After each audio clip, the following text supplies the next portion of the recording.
Welcome to episode 3 of the NetherKast. How are you guys doing today? I'm good. Above average. Doing all right. Good, so we got a good, above average, and doing all right. That's pretty good. I'd take that most days. So, we're going to be talking a little top 10 characters that we want in MKX today. But before we get to that, we just have to say thank you guys for, all the awesome feedback that you've given us on episode 1 and 2. It was phenomenal feedback. A lot of people on MKO gave good feedback and suggestions and just positive, reviews over the first 2 episodes. So I can't thank you guys enough for that. Yeah, a huge thank you to everyone. We couldn't be happier with the feedback. And we're listening too. We know, there's some things you want us to address. There's some things like the gameplay lingo. I'll try to clarify that in the future. I know some people it's kind of foreign still, so I'll make sure to shed a little more light on that. Yeah, for sure. We appreciate any and all input and also accept large amounts of cash in small, unmarked brown paper bags. I mean, we'll take plastic, but, the environment and stuff.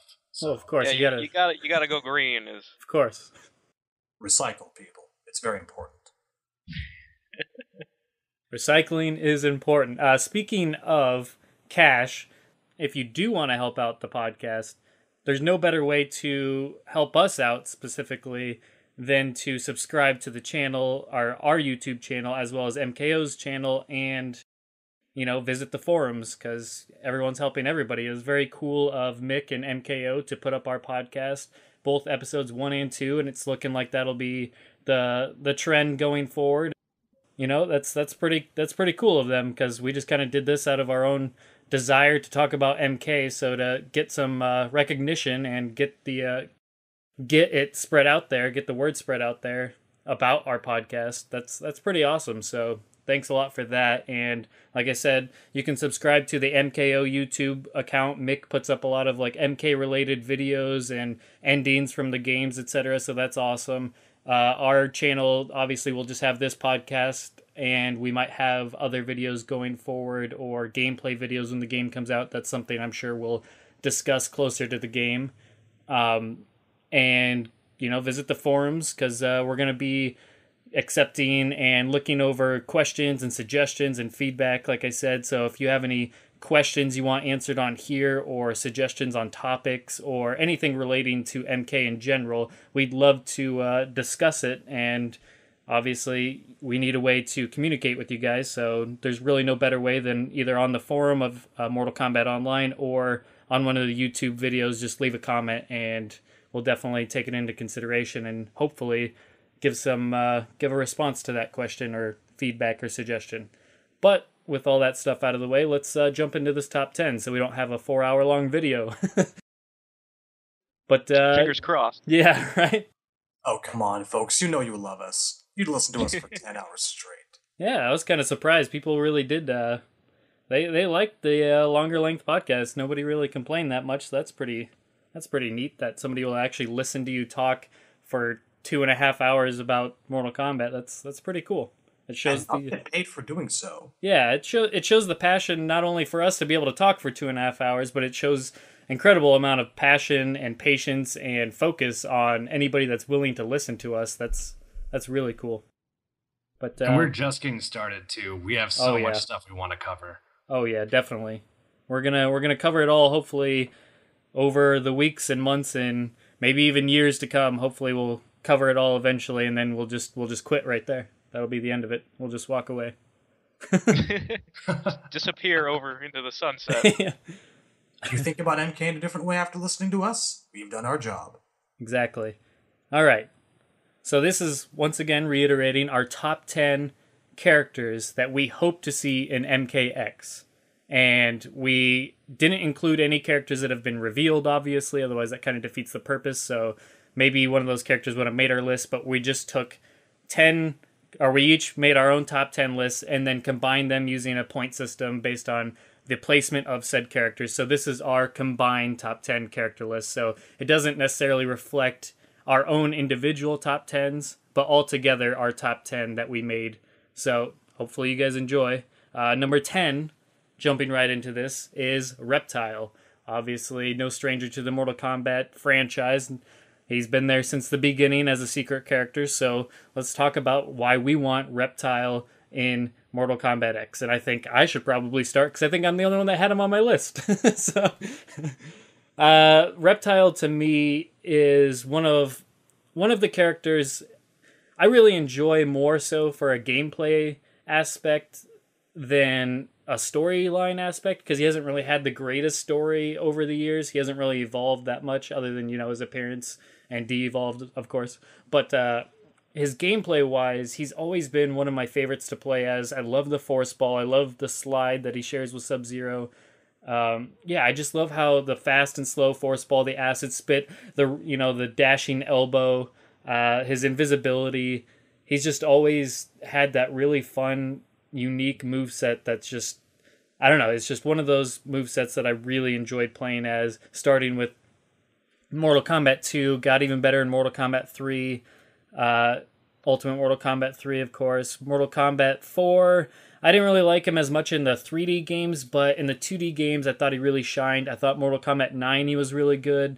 So why I want him in MKX is I just really enjoy his gameplay. I enjoy his looks. I think he looks awesome. And I think he could use some storyline presence and some more, in MK9, he was really just there as, a goon, just kind of like Baraka. And I want him back because obviously we keep hoping that these types of characters that have been around for so long will finally get their just due and get a little bit of spotlight put on them and some character progression, etc. So I really hope to see that with Reptile and MKX and get some more of his awesome gameplay, and just to see what an amazing model they can make for him in MKX, because the characters have looked fantastic, and I'd be really interested to see what the variations for him would be like.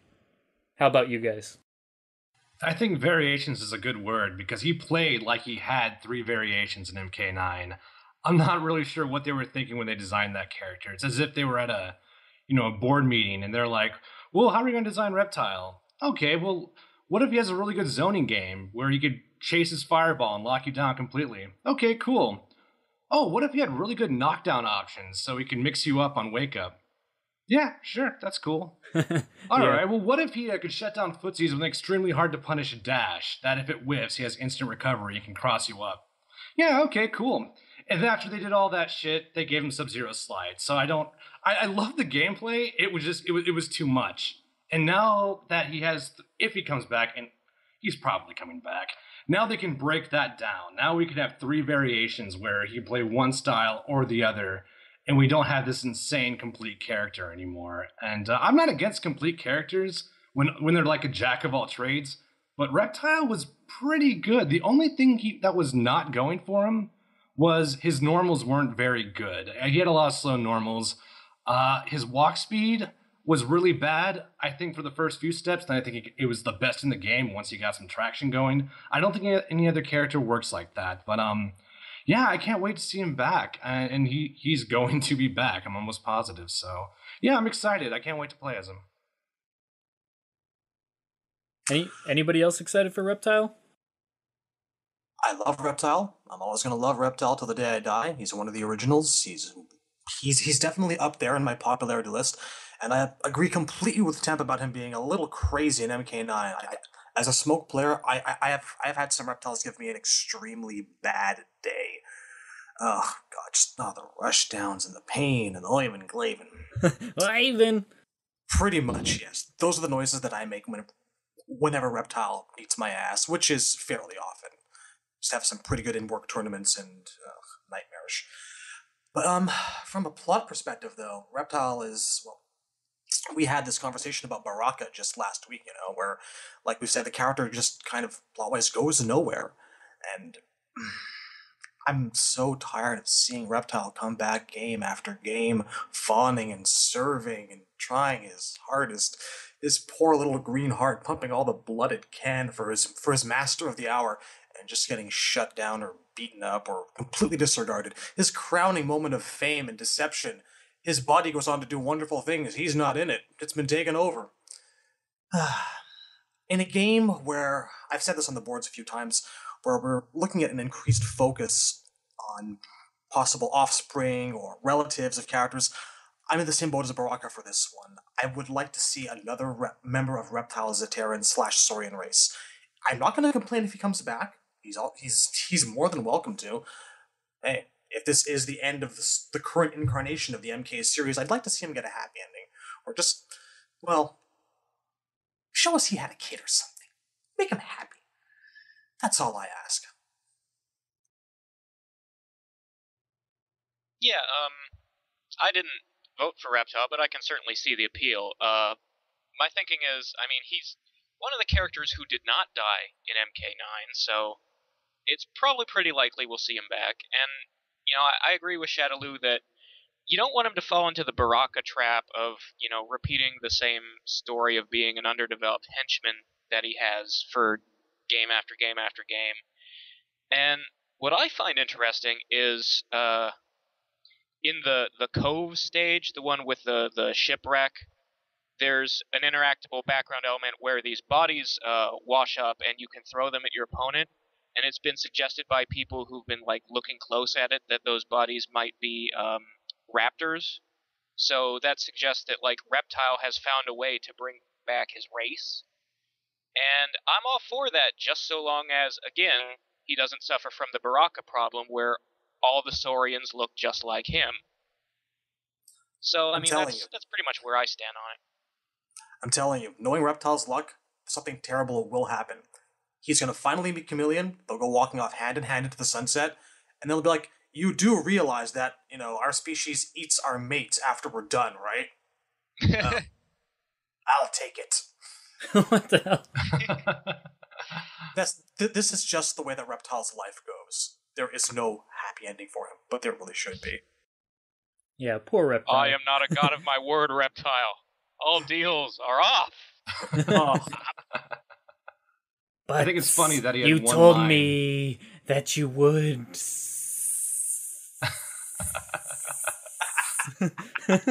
How many S's was that? That was a lot of S's. It definitely stuck, though. With all the voices Reptile's had, that little hissing lisp has been a kind of a constant thing. I can really picture him without it.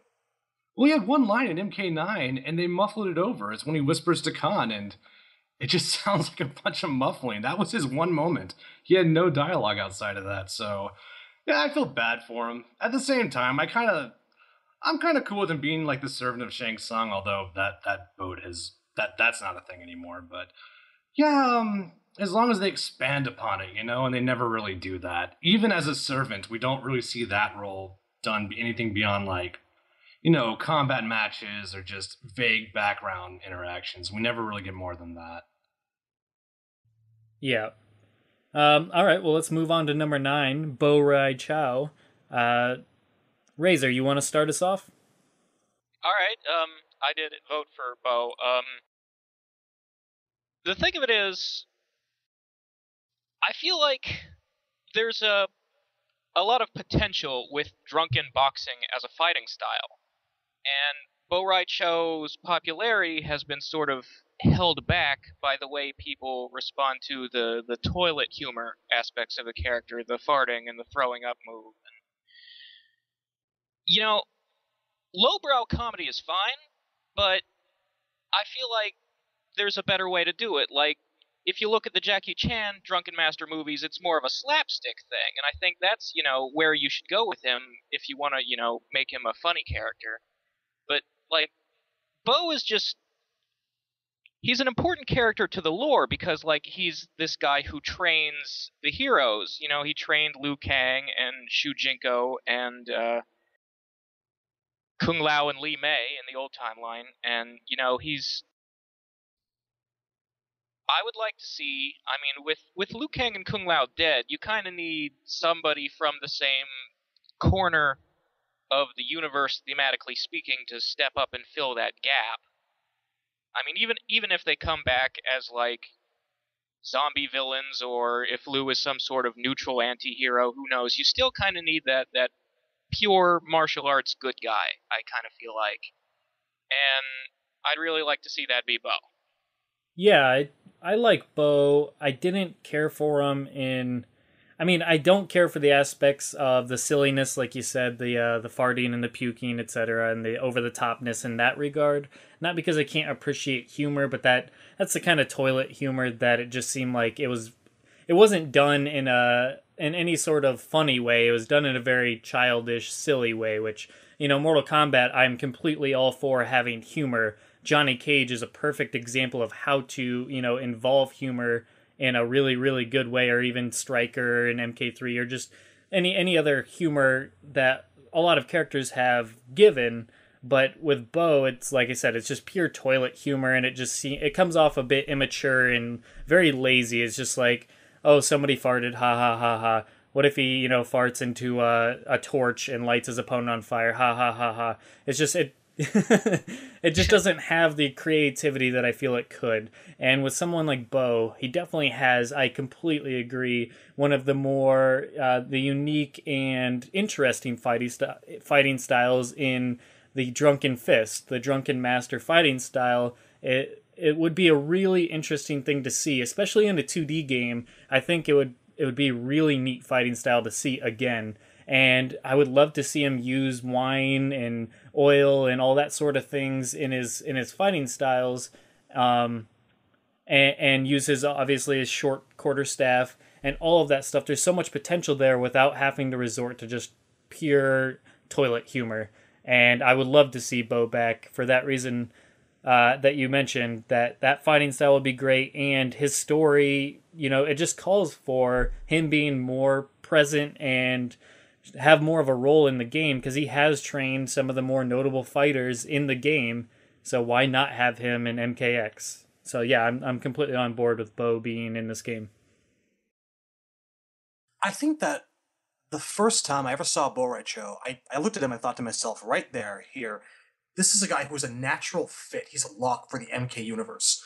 Him and Kenshi in Deadly Alliance, I think more than most of the cast, they really brought back that notion of MK being kind of a tribute to the 70s kung fu action flicks, like the Drunken Master, the Blind Master. Those are archetypes of the kung fu of kung fu cinema, and I was really let down by all the toilet humor. I'm at the same boat as you guys, and to me, he's just one of those characters that's kind of the epitome of wasted potential. But I really do want him to get another chance. I think that he deserves it. I think that he's got his fans. It's he's moved past the era where people are like, oh God, he's a gross fat old man. You get more and more fans these days seeing a bit more potential and a bit more hope for the guy. And yeah, with Liu Kang and Kung Lao both kaput, so to speak, for now, I think that he should step up, because there's no one else in the Shaolin camp who really could at the moment. Apart from maybe Kai. That's another matter entirely. Does Kai have fans? But not to get off topic. I voted for Kai, but he didn't make the list. Kai would have been like my number 11 or 12, because I missed that guy too. I voted for him because I want to see Capoeira in the game. That's really the only reason. Yeah, that'd be the only reason I would want to see him. Yeah, absolutely. But no, I think the world is ripe for a Bo Raicho return. Forgive the use of the word ripe. And thinking about his moves on a 2D plane, vomiting aside, like the belly bash and the somersaults, I could really foresee him as being a in-your-face lethal character that you just want to get away from you at all points. Not quite like a Zangief grappler, but dangerous. Somebody you want to keep at mid to far distance. I'd really love to see that in the 2D plane, personally. Well, as far as moves, I've always wondered, he taught Liu Kang the flying kick, and he taught Kung Lao a spinning bike kick. How come he doesn't have a flying kick? I think the closest thing that we've seen to that is his Deadly Alliance fatality, where he just jumped on you and bounced. You can have something along the lines of that, just pitch himself across the arena and crush you under gut, Goro, except without the actual crushing. He could do it.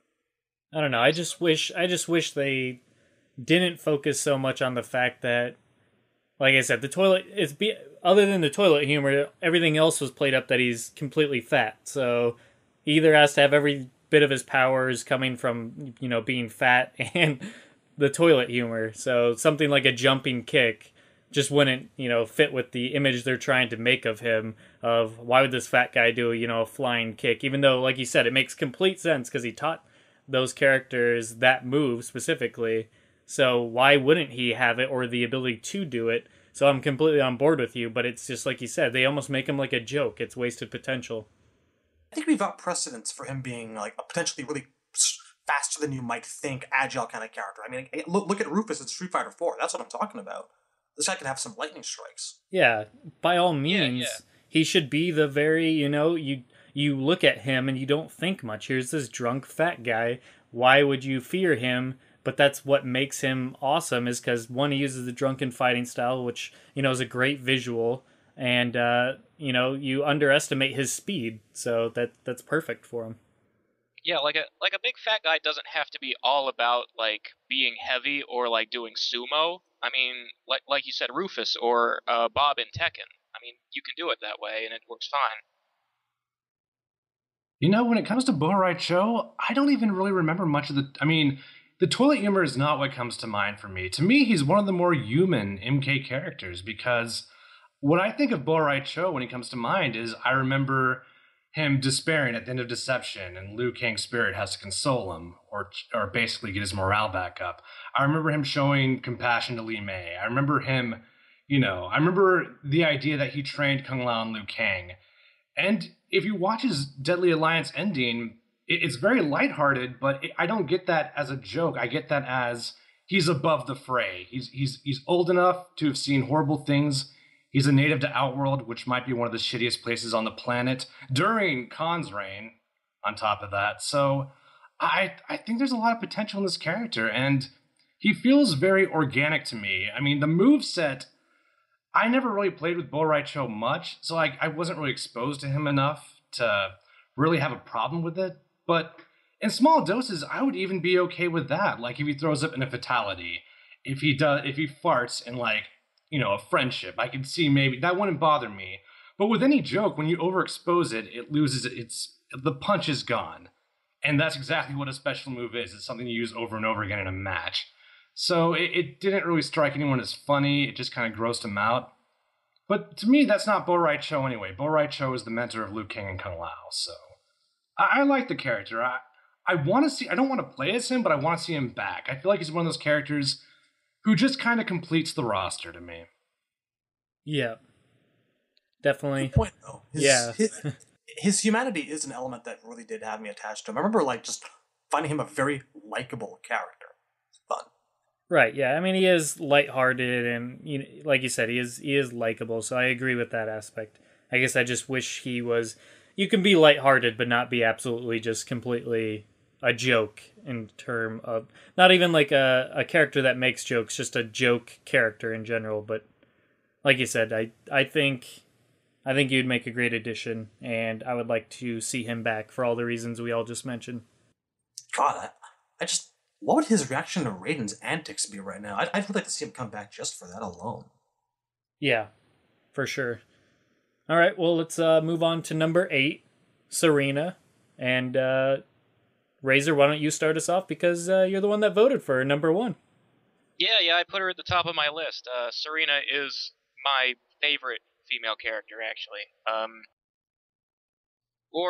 Possibly tied with Kitana, but Kitana has been pretty poorly mistreated the past several games, so I guess she's fallen a bit in my eyes. But Serena I like because my favorite corner of the story is like the Lin Kuei and all the stuff that spawned from mythologies. So, I mean, I really like her character relationships to both of the Sub-Zero brothers and to Quan Chi. And I just, I also think it would be really interesting to see her gameplay if they sort of expressed in her moves what her bios have said her power is, which is basically the ability to shape-shift between a monstrous demon form back into a pretty girl. So, like, if she could, like, transform her arm into a big, like, monstrous clawed thing and swipe at you and back, stuff like that would be interesting to see, I think. Yeah. Yeah, but especially if, Sub-Zero is Bihan again, because that's the Sub-Zero she knows, and, he's not Noob Saibot anymore, he's free from Quan Chi. It would be interesting to see the two of them, pair up against him once again, I guess. Or, like in the old timeline, Deadly Alliance to Armageddon, she met and sort of formed a connection to Kuai Liang. Maybe something similar to that could happen again, where she plays a role in helping free him and or the other zombies from Quan Chi's control by the end of the game. Yeah, definitely. See, for me, Serena, I never really got too much into her, so that's why she wasn't on my personal list, but I really enjoyed the story elements that they had for her in Mythologies, but for me, it's just she never really got played up in any other game. I mean, she was in Mortal Kombat Tournament Edition or whatever that was on the Game Boy Advance, and then they had her again in Armageddon, of course. But yeah, well, she's perpetually on the cutting room floor. Like, she was gonna be in MK4, and then they changed their mind and used someone else for Mythologies. She was gonna be in Deadly Alliance, but she wasn't finished in time. That's why she's in the Game Boy version.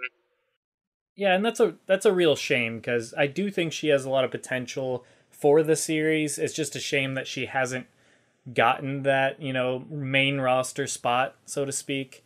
So in the actual, fighting games. So I definitely would like to see her get a chance, but she hasn't.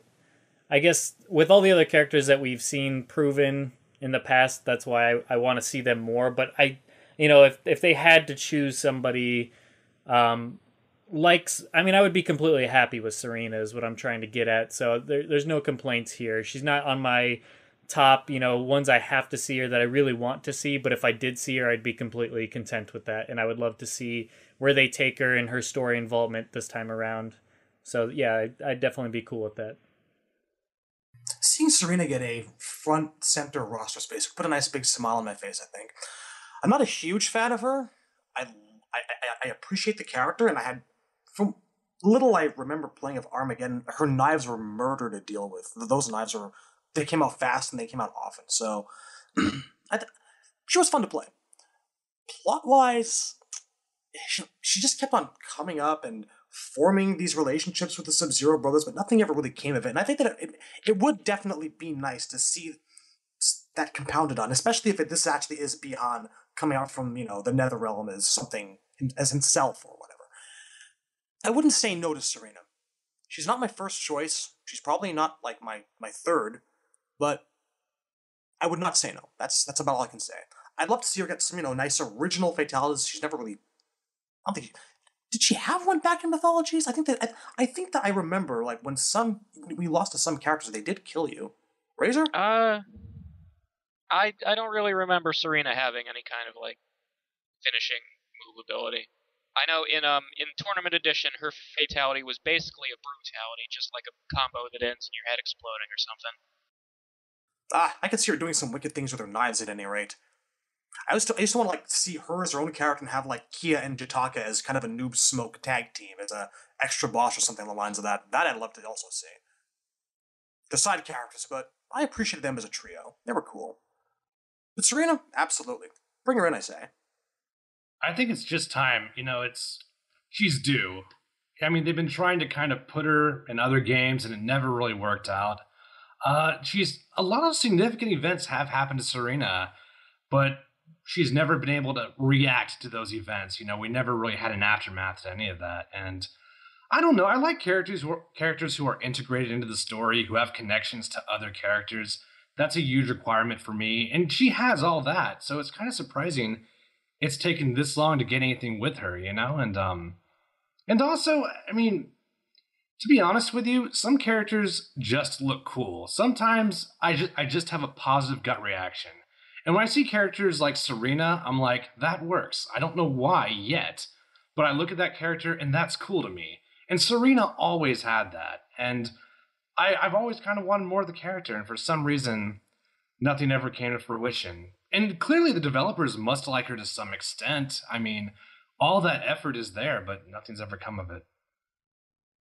Yeah, it is a shame that, like I said, she hasn't gotten there, especially like Razor said, that she's been close so many times, and there's so much potential there after her showings and what she was in the games that she was in, even in just the background story elements that she's taken part in, because I believe she's been in characters' endings throughout the games as well. Like you said, she's been in definitely involved with Sub-Zero, both of them, over the years. I personally really like her gameplay from Armageddon, even though, as Shadaloo said, that her knives were a bit crazy and scary. But I really like the way she looks, and her gameplay in general is something that I think in a 2D game could be really, really, really cool. So yeah, I definitely think we're all in agreement there. That should be an awesome inclusion. So yeah, definitely good pick. That moves on to number 7, and that's Lee May. So, Shadaloo, why don't you start us off? I think in this case I'd probably again take Serena first. Well, okay, then. I have not much to say about Lee May. I appreciated the effort, but I feel like in the end we just made another victim in a series that's kind of full of victims. And not a non-sympathetic character. I liked her okay, but I just felt like Deception kind of really ruined her, and I don't know where they would... I have no idea where they would take Lee May in this new storyline. Okay, in terms of gameplay, I think I'd love to see her in a 2D plane, just like Bo Right Cho. The flying fists would be absolutely lethal. Could you imagine an EX version of those? Yeah. The flip kicks, gameplay. She's a really, really well-rounded character. But, I don't know. Story-wise, design-wise, she always felt kind of 3/4 finished to me. I don't dislike her, but she's not in my top half of characters. Yeah, my thoughts on Lee May are I really enjoyed her gameplay in Deadly Alliance. Didn't hardly touch her in Deception, but I really did enjoy her in Deadly Alliance. I even remember back to the days before the game even came out and everyone was wondering if she'd be Melina because she wore pink, and the Lee May and all that stuff. People thought, I also thought giving her the size was a mistake. The size were a mistake. If it were me, I would have gone with the commas that Nitara got. Yeah, those are definitely awesome weapons. But yeah, everyone thought, or not everyone, but it was definitely speculated that she might be Melina because of all those elements.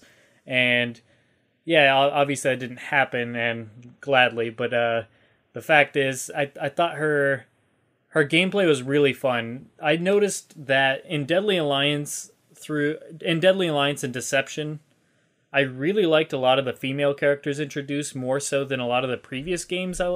My thoughts on the female characters on MK 1 through 3, most of them I didn't enjoy nearly as much as the Deadly Alliance and Deception characters, which if you flip over to the males of that, of those respective eras, it's a complete opposite for me. So it's really interesting how that is. So I would love to see Lee May brought back and put in a 2D environment like that. I think I would love to see her get more moves and more story emphasis and just see where they take her, like you said, and just see how they design her this time around. Anytime you take a character that was introduced and only featured in the 3D games, it's really intriguing and really exciting to think about how they would introduce them and implement them in a 2D environment. Because obviously a 2D environment just, even though it's just so much more possibilities with the gameplay, in my opinion. It's just really fun to think about. So yeah, I would love to see her back. I look at Lee May and I think that Rushdown is inevitable. It's going to happen. Oh yeah, she'll be a quick character for sure. I mean, she was... Well, I'm sorry, go on. I was just going to say I have some thoughts about Lee May. I thought she was an odd pick, but I wanted to say I'll let you go first since you're the one, Temp, who voted for her, and I'm sort of curious about that. Oh, yes. Well, she's number 1 on my list. Lee May is actually my second favorite character in the lore overall. My first character, my favorite, was in Mortal Kombat 9. So I'm sort of at the point where if he came back, that would be awesome. But if he didn't, I got to play with the character competitively, so I'm okay with that. Lee May, I never had a chance to play with competitively, and pretty much since day one, I've been a huge fan of Lee May. One thing that always appealed to me is, in essence, she is an outworld civilian. That is the core of the character. And she plays like that. There's a very heavy melee style to her. There's a practicality to her gameplay. And that ended up being a really good template for other things, She won Quan Chi Shang Tsung, the Deadly Alliance tournament. She won that.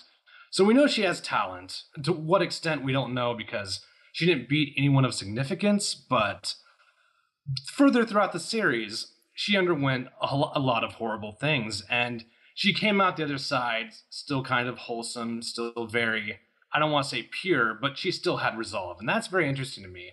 I tend to like the victim characters quite a bit, and yes, it's true, there's a lot of victims in MK, but if you look at the kind of victims they are, it's either like unjust death, or it's they get neglected in the story, one way or another. Like, you could argue Baraka's a victim if you look at his MK4 ending, but with Li Mei, they took the nature of that victim.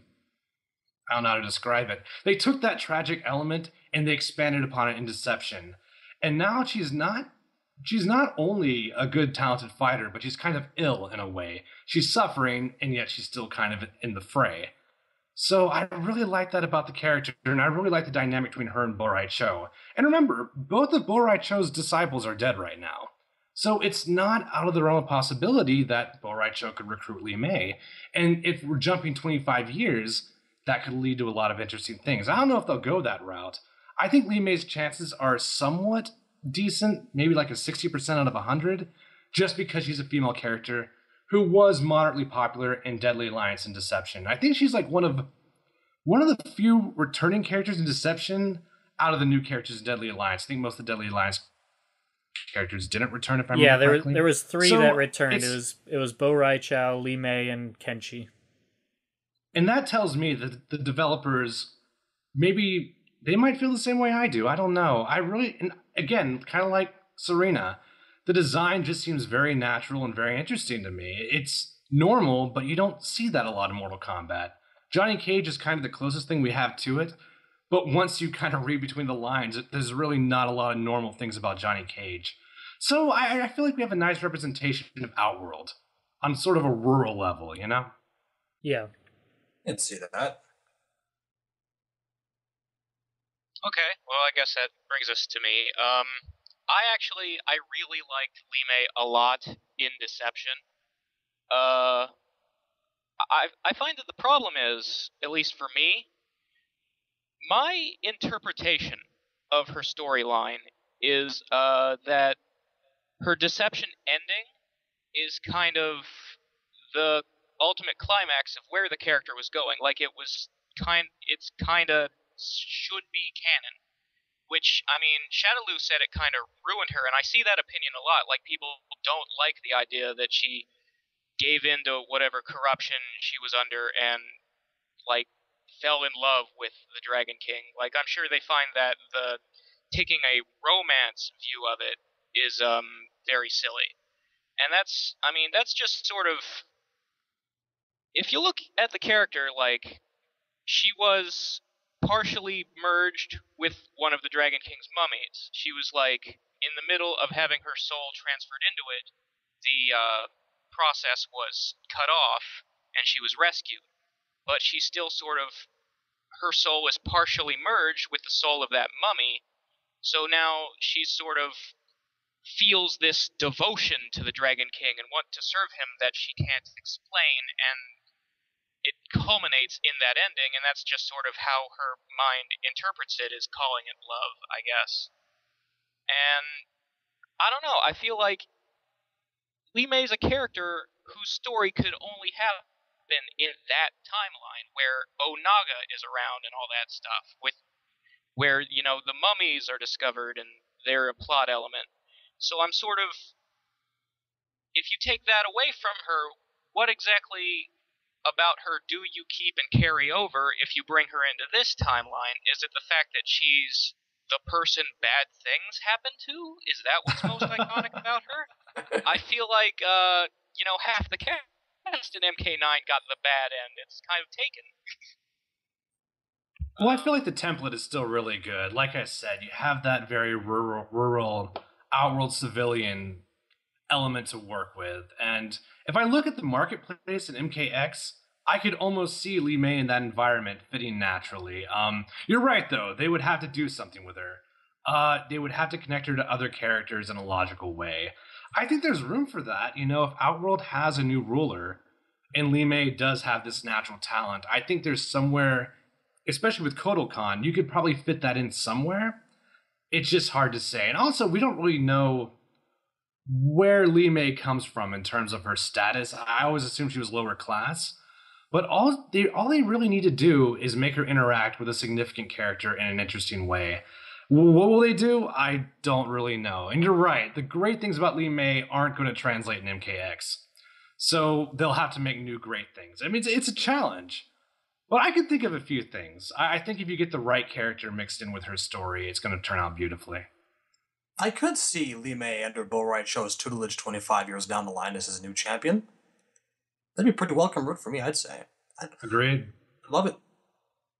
Yeah, I mean, she could work as if you, like, took out the bad things happen to her all the time part of her story and just, you know, made her the outworld villager turned freedom fighter who, like, trains with Bo Raicho. Or, I mean, I always found it interesting. Like, my favorite fatality of hers is that one from Deception where she does, like, the pressure point poke that's sort of like from the end of Kill Bill 2. Oh, yeah. Yeah. And what I find especially interesting about that is that her first teacher, according to Conquest Mode, was Shujinko, who looks like Pai Mei. So that's probably an homage for that for sure. And I mean, that's kind of an interesting thing, because in theory, now I haven't done the math with the timeline, but all those interactions with Shujinko, I would say some of those would still happen. I mean, I haven't looked at the consequences of MK9 and kind of factored into Shujinko's storyline. I never really took that moment. But if that still happened, then we still have a relatively interesting character tie right there. Well, if I remember right, Shujinko trained her to fight in the Deadly Alliance tournament. Like, that's when she learned to fight, was to oppose the Deadly Alliance and Kano taking over her village. So, I mean, that isn't going to happen again. But we do still have Quan Chi and Kano as a partnership, and we do still have, you know, tyrants trying to take over Outworld. So similar circumstances could still happen that would lead to, you know, her, you know, meeting Shujinko or Bo and training under them. Indeed, and that's a shame with the Shujinko stuff. Well, it sounds like we can cross that now. It sounds like that's not a reality anymore. But I think that'd be an interesting way to go about it. But yeah. All right, well, did somebody say segue? Because Shujinko is number 6, so carry on the Shujinko discussion. Who wants to start it off? How about we random? All right, temporary, go ahead and do it. I mean, we're in a story mode, so we'll stick to that. I do have a lot to say about his gameplay, though. We've already addressed that Shujinko's path has now been entirely altered. It has to be. So we could get more interesting character interactions with the character. I really like Shujinko a lot. You could argue he's naive, but it's from a plot point. I mean, it's from a plot standpoint, he had to be. Deception can't happen if Shujinko's not naive. So I don't know how they would incorporate that into his character, but I just really like the idea of a character who went through all the Mortal Kombat lore, kind of stood in the background, and then reached a logical point where he's the main character. I think his design held him back. I think the color scheme was terrible. I love the character, but he's an old man in sort of a brownish yellow karate suit. That's not terribly interesting. But yeah. I'll get to the gameplay later. What do you guys think? Well, I put Shujinko pretty high on my list. Here's the thing about it to me. Even if he's not in the game playable, I feel like he absolutely needs to be in story mode as an NPC, and here's the reason why. As I said in a previous episode, Raiden did not prevent Armageddon, he just prevented Shao Kahn from winning. So there needs to be some kind of explanation for, if the events of Deadly Alliance and Deception don't happen, why they don't happen, because the things Raiden changed don't affect those. And the reason I say that in Shujinko's case in particular is because before MK1, he already had 4 out of the 6 Kamidogus. The only ones he doesn't have yet are Order Realms and Edenia's. And you could argue maybe he can't get Edenia's because it's still merged with Outworld, but you'd think that would just mean that it's somewhere in Outworld, right? Like, a Kamidogu can't just disappear from the universe. Yeah. So, If anything, I mean, it seems to get speed his quest right along, personally. yeah, it should actually be kind of easier for him now. So yeah, that's just sort of. I feel like we need to see where Shujinko is in his quest if we're going to see the 25 years that happen after MK3. Yeah. Yeah, it's a really it's going to be really interesting to see how or even if that's played out in MKX, because as we've talked about previously, with the whole jump of 25 years, that's a lot to cover in such a short story mode. You know, obviously speaking of so many years covered in so little, actual cinematic gameplay time, etc.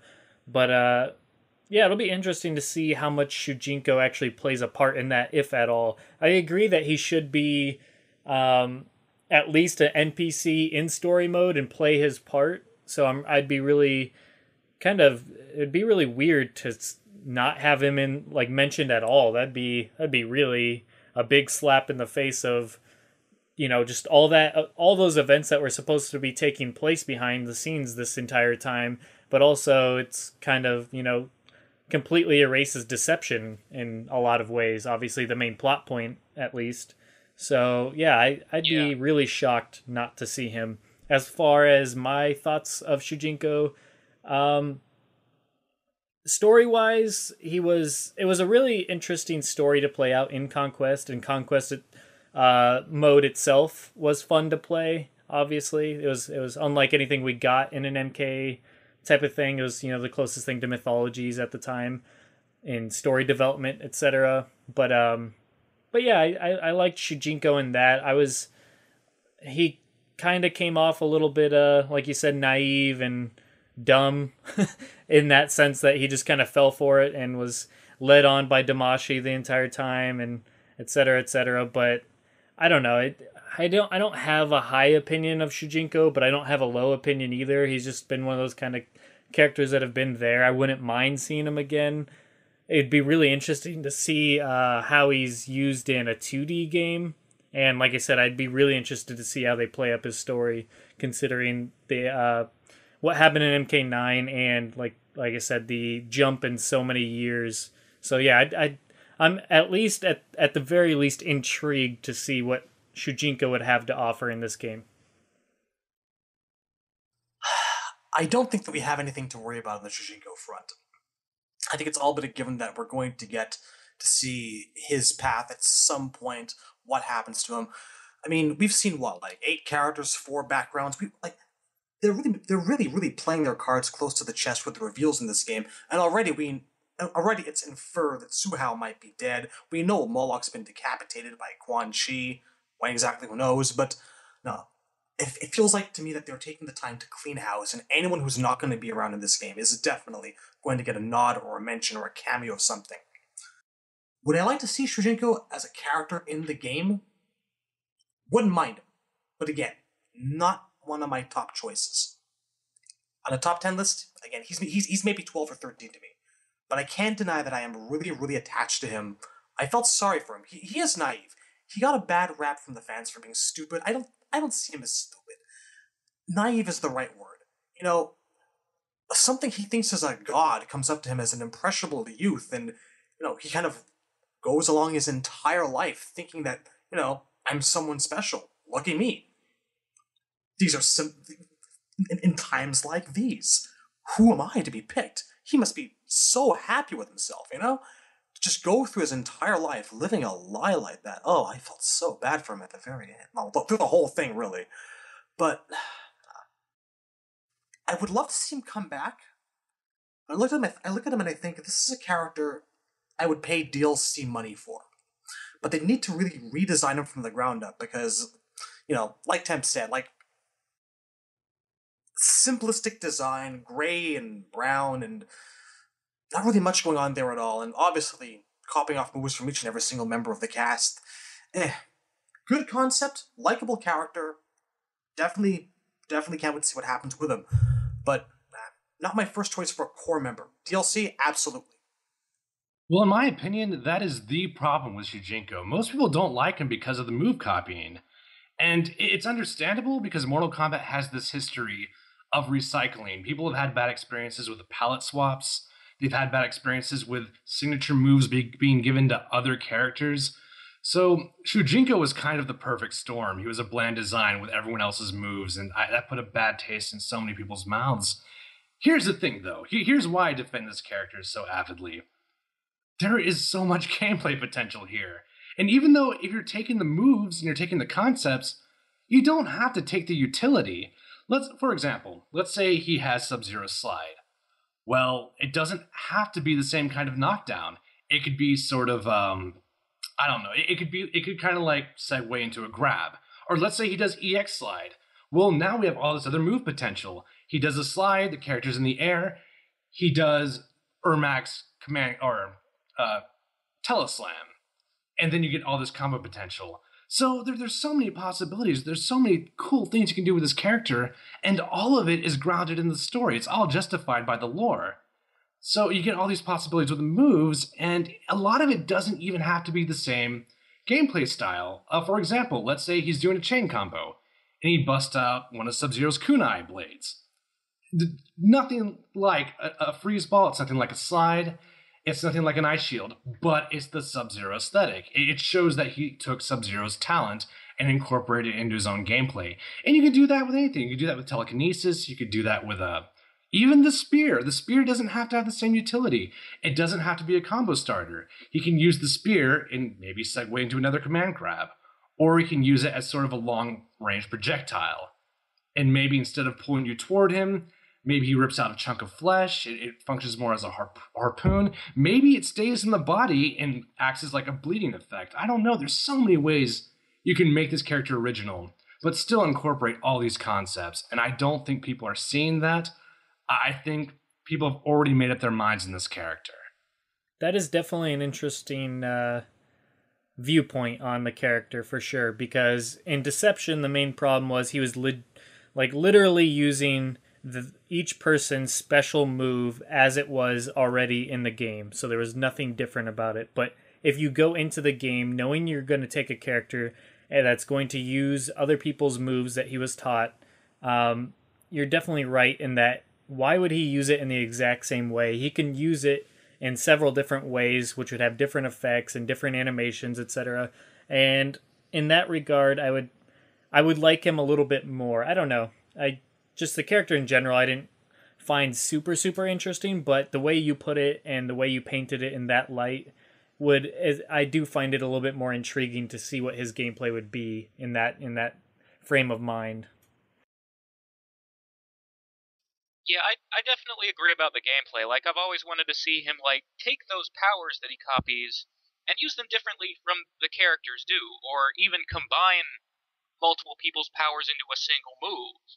I don't know if I can think up a good example off the top of my head other than something cliche like a scorpion spear made of ice. That's kind of dumb, but it's an example of what I'm talking about. Like if he, took two people's techniques and merged them in some way that was unique and creative and just, showed that he has access to everybody's skills and he has his own unique ways of using those skills.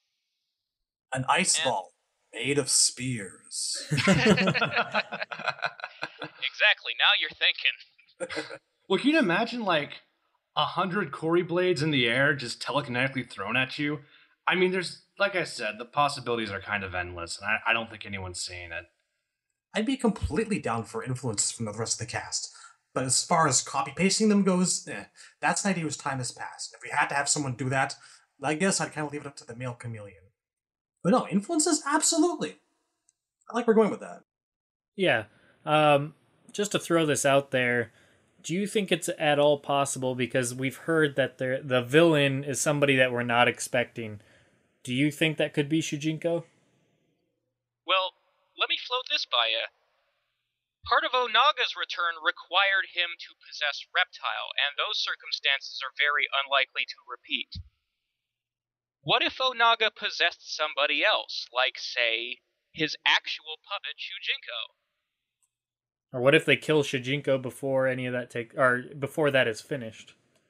Also a possibility.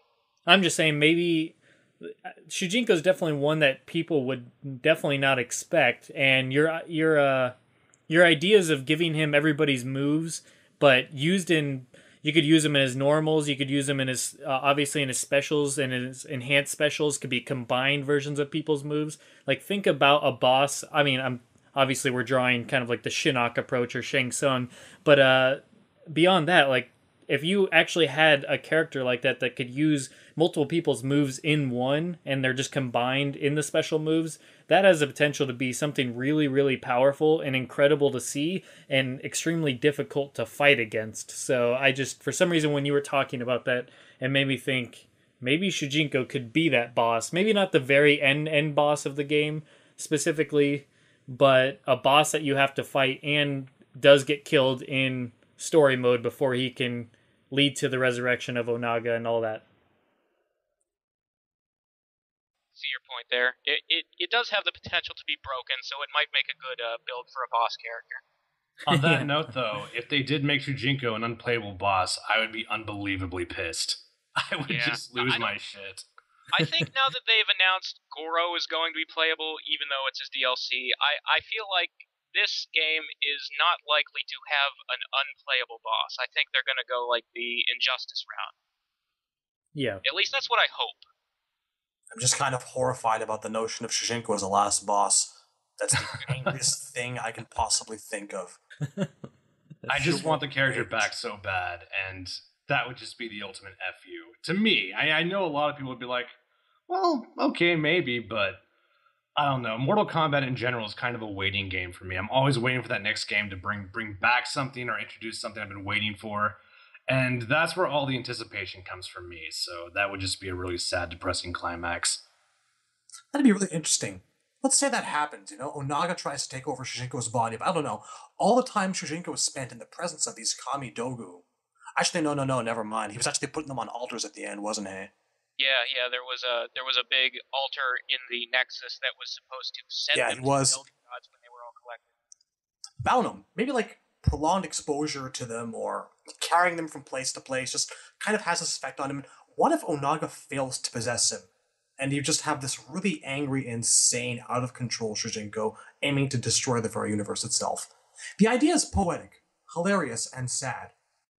Well, we wouldn't even have to fail at possessing him. He could just, in general, he could learn of Onaga's deception before it all, finishes, and he could just be extremely pissed off and angry and frustrated and have all that pent-up aggression in him because he spent his entire life searching for these things so a guy could take over the world, an evil character like that, completely deceiving him, and he just realizes that, and he's like, I spent my entire life working towards this, and he just goes on a complete, loses his mind, goes absolutely crazy. I can picture it now. I could see He the wanted whole to tell bitter me and betrayed the word angle. Damashi means liar. Rage. The only thing that would concern me is that actually might be Liu Kang's storyline with Raiden going into this game, so... Yeah. Alright, well, that's the 10 through 6, so let's move on to the top 5. And number 5 is Cyrax. So I'll start Cyrax off, as he's my favorite, and I voted him as my number 1 pick. The reason why I love Cyrax so much is because I really enjoyed his gameplay in MK3. I didn't care. I mean, in MK4/Gold or whatever you want to call it, he was cool and decent, and they did what they could. But I didn't really think his classic gameplay played as well in that 3D environment. Though I did enjoy him in Deadly Alliance. But yeah, just the way he was presented in MK9, I really enjoyed. Obviously, kind of absorbing Smoke's old storyline is kind of a controversial topic for Smoke fans, of course. But for me, Cyrax, I really liked the idea of, you always had Sector, who was all for the program. You had Smoke, who, wanted to escape. And then you had Cyrax, who was kind of just neutral and just kind of went along with it. He wasn't extremely pro the whole cybernetic arrangement or whatever. But he wasn't completely against it either. He just kind of obeyed his clan. I don't know, I dug that about him, and I really liked his story progression over the old games and trying to get his humanity back with Sonya and Jax, etc. But yeah, it's just his gameplay, his story, and the way he was presented in MK9, especially his gameplay in MK9, I just thought he was absolutely perfect to the way I always imagined him playing. So the fact that he's one of the survivors from MK9 gives him higher chances and makes me even want to see him more. If he was dead, I'd pretty much probably be like, that's cool, he can stay dead. He had his really good moment, but now that he's alive, I'm really interested and intrigued to see where they would take him going forward in MKX. Is Sector going to kill him off? Is he going to kill Sector? What's going to happen with that? Are they going to even continue that? Are they going to go the whole find his humanity again? How's that all going to play out? I'm just really intrigued to see what he would do going forward in MKX, if anything at all. I'd hate to see him sit out, because then I feel like it would just be kind of left up in the air, and I'd hate to see that. At least give me some sort of resolution with him if he doesn't make the game, or DLC or something. But yes, I would love to see him in this game. Yeah, I didn't put Cyrax on my list. I was going to put Cyber Ninja, but I couldn't decide which of the two I would prefer. And my thing is, with Sub-Zero in this game talking about his loyalty to the Lin Kuei, we need to see what happened to Sector and Cyrax and the Cyber Initiative, that, they're not automating that Sub-Zero, and that he's, part of the clan and loyal to it. So, and the thing about Cyrax is, after he was automated in MK9, that sort of was the end of his story, the end of him having a personality. He spends the rest of the game as a drone serving Sector. So I would like to see him come back, and I would like to see him break free or get a story of his own and see where that goes. I was a really big fan of him joining the Special Forces in MK4 and Deadly Alliance, and obviously they probably can't go down that route again because of the way the timeline has changed. So, still, I'm interested to see whatever it is they do with him. I do really like his gameplay. I think a lot of people do. He's, very high tier. It was him and Kabal for a while there in the early days of the tournament scene. I've always loved the green net. I'm glad they brought back that in MK9. It was sort of a disappointment to me that he never had it in the Deadly Alliance era games. So, yeah, I like Cyrax, and, I would not be opposed at all to see him return. Yeah, for sure. It's a very, very hard choice for me, I think, between Cyrax and Sector. Sector was on my list, Cyrax wasn't, but that's mostly because Sector is my main along with Smoke. Second place, really. I can't say that I'm a huge fan of just how they transplanted Smoke's storyline onto Cyrax, but for what it's worth, I mean, it gave me Smoke in his human form, which is something that I've been asking for years now, and I can't really complain much about that. I enjoyed Cyrax's ending where we kind of like went all zen and sort of learned to live with it, if my memory is not failing me. And I don't know. It seems like 9 times out of 10, really, that you get characters like Smoke and Cyrax and the Cyber Initiative. It doesn't seem to work on a lot of people. Maybe you just have to be like really special or whatever, and maybe I'm just discounting the presence of all those drones in the background, but I can't see the cybernetic enhancements taking, I feel like he's going to break out of it again eventually. Now, whether Cyrax terminates, whether Sector terminates him before or after, we'll see. I don't know. I would not be opposed to him coming back. But, him or Cyrax, I could go either way. Gameplay, loved him. MK9 was by far the most fun I've ever had with the character.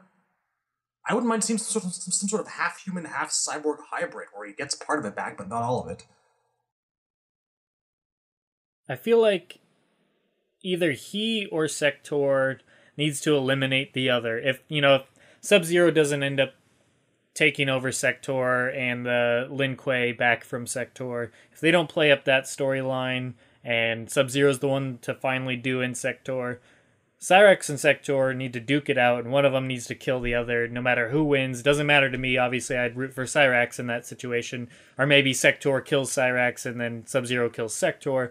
I just feel like this is a long feud that's kind of gone on, It's kind of like the Kano and Sonya, except for not as played out or not as overdone. But Sector and Cyrax have been kind of going back and forth for a long time, dating all the way back to the MK Gold ending, where Cyrax was trying to get his humanity back, and in his ending, obviously, it goes, great. And then in Sectors, he just straight up kills him. So I really want to see I just want to see one of them take out the other, because it's almost like it's a rarity that you get both of them in the same game. I mean, they were in MK3 when they debuted in Gold, but then Cyrax was in Deadly Alliance, and then were neither of them in... No, Sector was in Deception, correct? Or no. Okay. I'm thinking of Armageddon. Neither of them were in Deception. Okay. Sector was in the Game Boy version of Deadly Yeah, Alliance, that's like right. Serena. That's right. So I don't know, just I feel like one of them has to go, and I don't know, for some reason I feel like that feud needs to have some resolution in MKX one way or another. If Cyrax doesn't go on to something else, like you said, Razor, that if he doesn't have the whole finds his humanity or goes the route with the, Outworld Protective Detective Agency or whatever, I want to see one of the two just eliminate the other once and for all and stick to it, for God's sakes. You know what I could picture? Thinking about Bihan again and how his intros with Scorpion and whatnot, people seem to talk about how he looks like he's kind of still proud to be Lin Kuei. And that's caused a bit of speculation as to maybe the fact that maybe he's come back and one of the first things he's done is cleaned house, taken care of business, and like Kuai Liang did in the old storyline, maybe actually took out Sector and got rid of him as a threat. And thinking about Cyrax himself and what happened to him in the old story, Kuai Liang kind of reprogrammed him to go after Shao Kahn, which is how he got lost in that desert. Wouldn't it be a trip if Bihan came back and, took on Cyrax, who was sent after him, or he confronted, and reprogrammed him, gave him his humanity back, and Cyrax helps Bihan go take down Sector? I think I'd like to see that. I really would. Yeah, I'd like to see that, and whether they're both successful in the sense that if it comes down to that, where Cyrax and Sub-Zero go to take down Sector, I could easily see if they don't both successfully kill Sector and they both live happily ever after, I could easily see during the battle Sector take out Cyrax and then Sub-Zero. For some reason, I just can't get that out of my mind that that's the way it'll play out, because I feel like Sector needs that one big bad, killing off another character to make people really get behind whoever ends up killing him off, because just turning people into cyborgs, while that does kind of piss some people off, obviously with the Sub-Zero, Cyber Sub-Zero, and Smoke in the old days, that Sector kind of led that whole thing. I think Sector hasn't really done anything that's incredibly menacing to the point where you're like, man, I can't wait till somebody just finally ends this dude. I feel like maybe him killing off Cyrax in the heat of battle before Sub-Zero can kill Sector might be that thing that drives people like, man, I really want to see him die now. But hopefully not, because I'd like to see Cyrax live. But, it would definitely make for a very intense moment in story mode. They built him up a little bit, though, Sector, last time MK9. I really loved the fact that they just came out and went, hey, guess what? He's the Grandmaster's son, and he is willing to kill his old man to take power. I like that. It gave more depth to him than just, being... I would really like to try being a robot, because it sounds like fun. Yeah. That's very true, I guess. But whenever they kill off a character that you don't really have any sort of emotional attachment to thus far, it's kind of hard to really hate the guy for it. He killed his own father, and that's a very disgusting, disturbing thing to do, and it definitely paints him in this very evil light. But at the same time, the Lin Kuei Grandmaster was never something that they really played up hugely in the games, especially in the fighting, games. It's just, I don't know. He's just an off-screen, low-tier bad guy. It's a bad guy killing a bad guy. You don't really care. Yeah. He's just kind of perpetually back there with his finger steepled going, good. yeah, he's like, I killed my own father. Yeah, we know. That's okay. You're evil. Okay. Yeah, that's the Grandmaster's entire character. Have you turned them into robots yet? Yep. Excellent. Give me the skull, I wish to fondle it. I don't know. With Cyrax, I feel like every Mortal Kombat game should represent every era, and Cyrax represents MK3 so well. And when they brought him in MK9, he was one of the earlier character reveals, and he had, in my opinion, the best gameplay reveal. When I saw him, I don't know if it was PAX. No, it was the German one. It was Gamescom, I believe. There you go. It was him and Katana. Well, they did a demonstration, and I was blown away, because one of the first things I saw was he took a bomb out of his chest. He started beating you to death with it. And I'm like, that's beautiful. That's how you use all the assets of a character. Yeah. And unlike Sector, everything I like about Cyrax is still kind of here. He's still good in essence. He's still very much Lin Kuei. He has that loyalty, but that took a positive turn. A lot of the things I like about Sector are kind of gone. Sector to me was a robot or a cyborg who never got his soul back, but his programming got corrupted and he started doing crazy things. That's what Sector is to me. He's corrupted programming. And I guess in Armageddon, they kind of hinted that he got his soul back, but in MK9, they just completely blew that seal completely, and now he's a straight up conscious. He still has his humanity, as corrupt as it is. It's like he was never programmed at all, because he has an evil laugh while he fights and stuff like that. It's not even vague. It's very clearly still Sector. Everything we saw in the human form completely transferred over. And Cyrax, he's still alive. He's still very networked into the story. He's still relevant. There's a lot of things they can do with him. I don't know if I want to see the rivalry as much as you guys do, but I do like the idea of Cyrax having new purpose. Maybe not joining the Special Forces, although something like that could happen. Kenshi is still around, and he went that route as well. I just want Cyrax to have resolve and kind of take on a new path, because that's kind of what we saw before. And he was on my list. He was kind of high on the list, but that was only because there's so many characters we haven't seen in such a long time. Yeah, I definitely... also, his tournament legacy. He is one of the most played characters in tournament, because in almost every era of MK9's tournament legacy, he had something broken or ridiculous, and he may not be as good as Kabal, but he's dumber than Kabal. I think I'd rather fight Kabal than Cyrax at the end of the day. Because one net and that shit's done. He has 100% combo, and he can steal your meter, so... Oh, God. I don't know much about how he played in tournaments, because I don't follow that as much, but I'm extremely happy that he was annoying for many people. That makes me happy as a Cyrax fan that he was a pain in the ass for other players, and that he was so good that he was played so much. That's amazing. The short story is that he had 100% combos that weren't hard to do, and... despite, even when the Vita version of Mortal Kombat came out, they fixed Smoke's reset. They didn't fucking fix Cyrax's combos. He still had 100% combos, and I'm like, why? Just make Bob scale.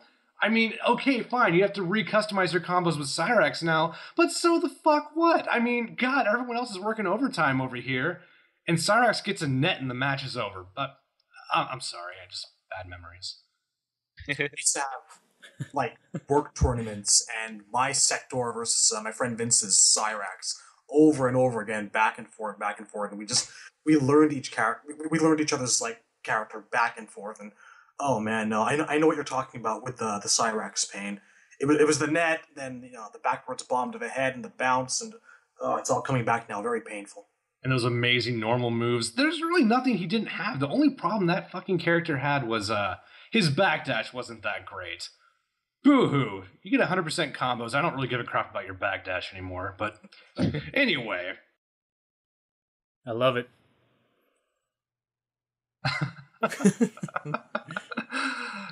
In a way, I do too. Yeah, salt everywhere. Honestly, he was a great character design with a glaring flaw, but I think overall he was a really good character. If you take out those 100% combos, he would have been at least high mid-tier. He would have been competitive. Yeah, I'm just really... Man, when and if they reveal him, I just hope he has just as impressive, if not even more impressive, because MKX, they've done really well with the characters' designs and the gameplay thus far. So I'd be really, really intrigued to see what they do with Cyrax this time around, because, yeah, that would... that's what we all look forward to, is to see what they're going to do with our favorite character, our favorite characters this time around, because you find yourself usually enjoying other characters that they weren't necessarily your favorite, but you really liked them, or they were just okay, but you're like, wow, they actually look really, really good in this game. Everybody's had that moment, at least one of the games, or especially in MKX, in my opinion. And I just go, if Cyrax get any better, that's pretty amazing.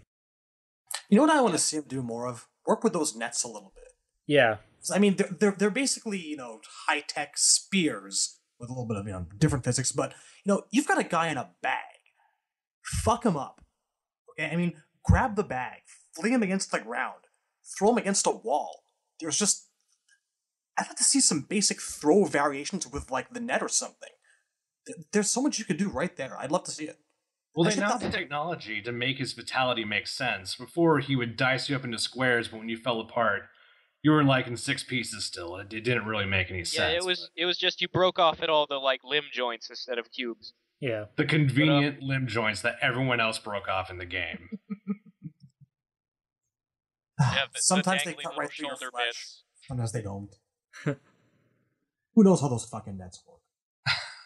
I just love how Cyrax has become essentially the Swiss Army knife of the cyborgs. Because he has the most diversive moveset out of any of them. He obviously has his buzzsaw. He has his teleport, where he can just apparently teleport his entire body limbs away from each other, which I don't know how that works out, but it's pretty freaking cool looking. He has his pieces, and they all rocket around and reassemble. It's just incredible. It makes no sense whatsoever, but it's amazing. And he has his teleport, he has a buzzsaw, he has his net, of course, and he has his bombs. It's amazing. In Deadly Alliance, he could literally fit a body inside. Yes, that's incredible. I love that fatality. For 5 minutes, thud, thud, yeah. thud. Awesome let's not fatality. Forget, enough bombs to destroy the entire planet. Him and Smoke both, and presumably I'm guessing Sector as well. Which turns out is only 19 bombs. That's all it takes to destroy the planet. Those, it's the last 2. The first 17, just regular. It's the last 2 are the highest yield you've ever heard of.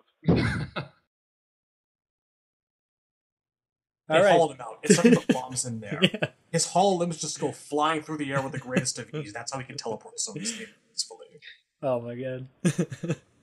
Alright, let's move on to number 4. Havoc. Let's start off with Shadaloo. Have you ever seen a character who just screams Mortal Kombat as much as this guy does?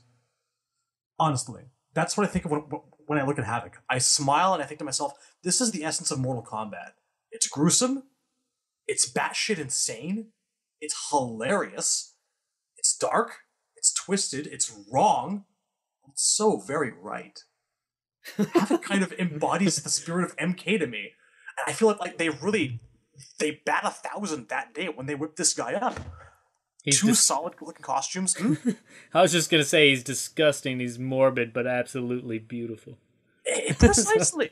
The fatalities he's got. I mean, well, the one where he ripped off your leg and knocked your head off, kind of standard casual fare, but just him eating both of your arms, then being all happy then just vomiting, then being all happy about it again. Hey, yeah, just his contrary nature and conquest, the way his knees bend wrong, the fact that he's in this just to mess with people.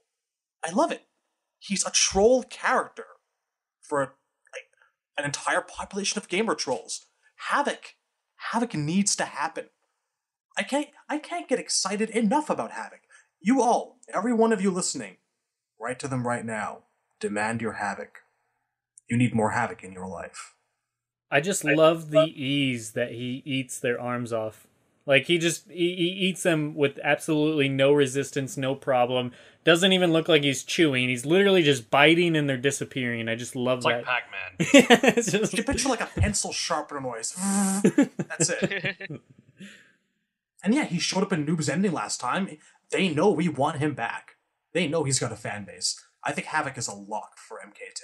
Yeah, I really do think he'll be in this game. And I think him being in the ending is a great basically hint at that, because a lot of other characters didn't get that kind of attention in that regard, or at least that kind of call out or homage or whatever the hell you want to call it. Cameo, I guess, is the appropriate word for that. But yeah, I definitely think he's going to be in this game.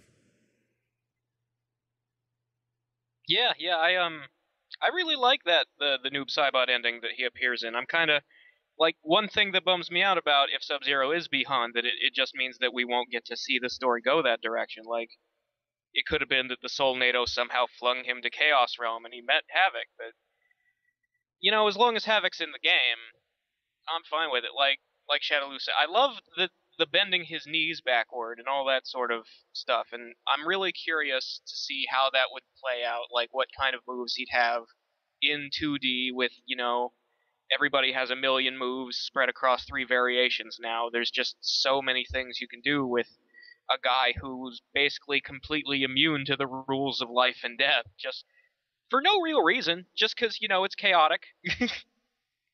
Yeah, I would love to see special moves that you could break each one of his limbs as separate button commands, and then just they stay broken for the rest of the fight. So at the end, he's just literally like wiggling on the ground, like, "Come here, I'll eat your arms off. Just get closer." It's just absolutely ridiculous. Yeah, I love his moves, and if there's one, I mean, we've talked about how great it is when they, you know, the exciting factor, or just the exciting thought of bringing these 3D characters that have never been in a 2D MK game.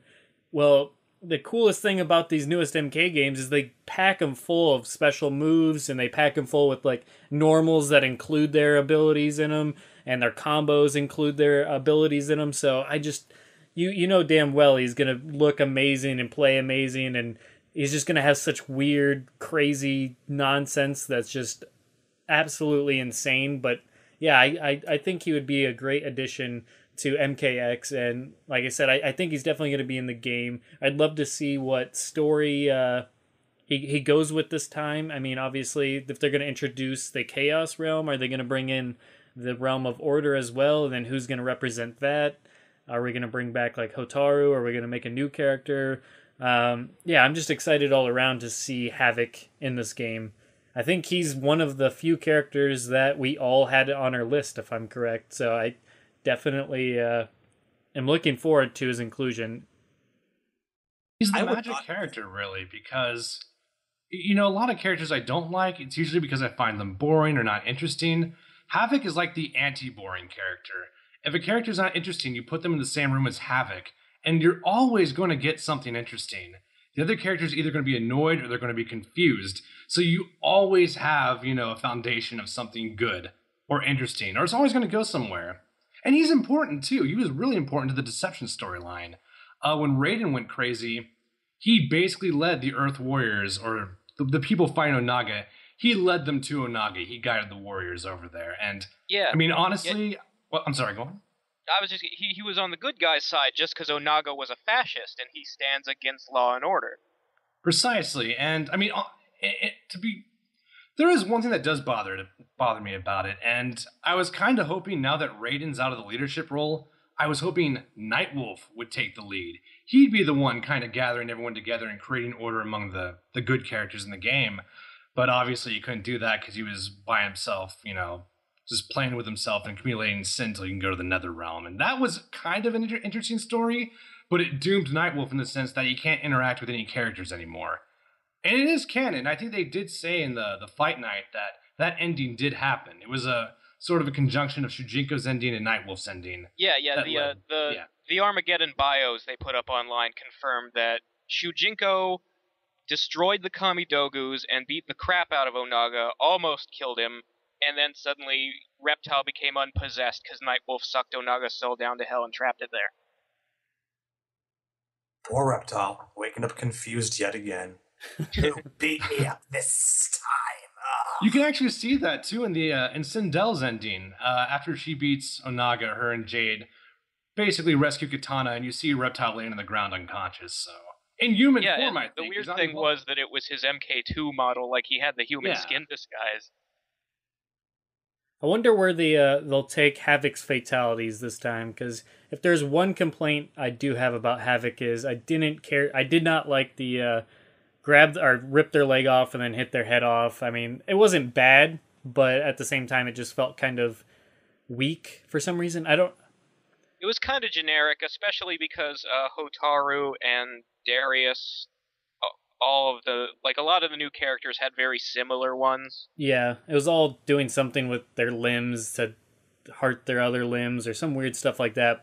And his other one where he eats their arms off, like, I'd like to see something like that redone and just have him enjoying the fact that he's eating their arms off and make it a more realistic eating of their arms. That would be kind of neat. But that limb rearrangement fatality that Darius had, I think that Havoc probably should have had that. Yeah, right? Yeah, I'd agree with that.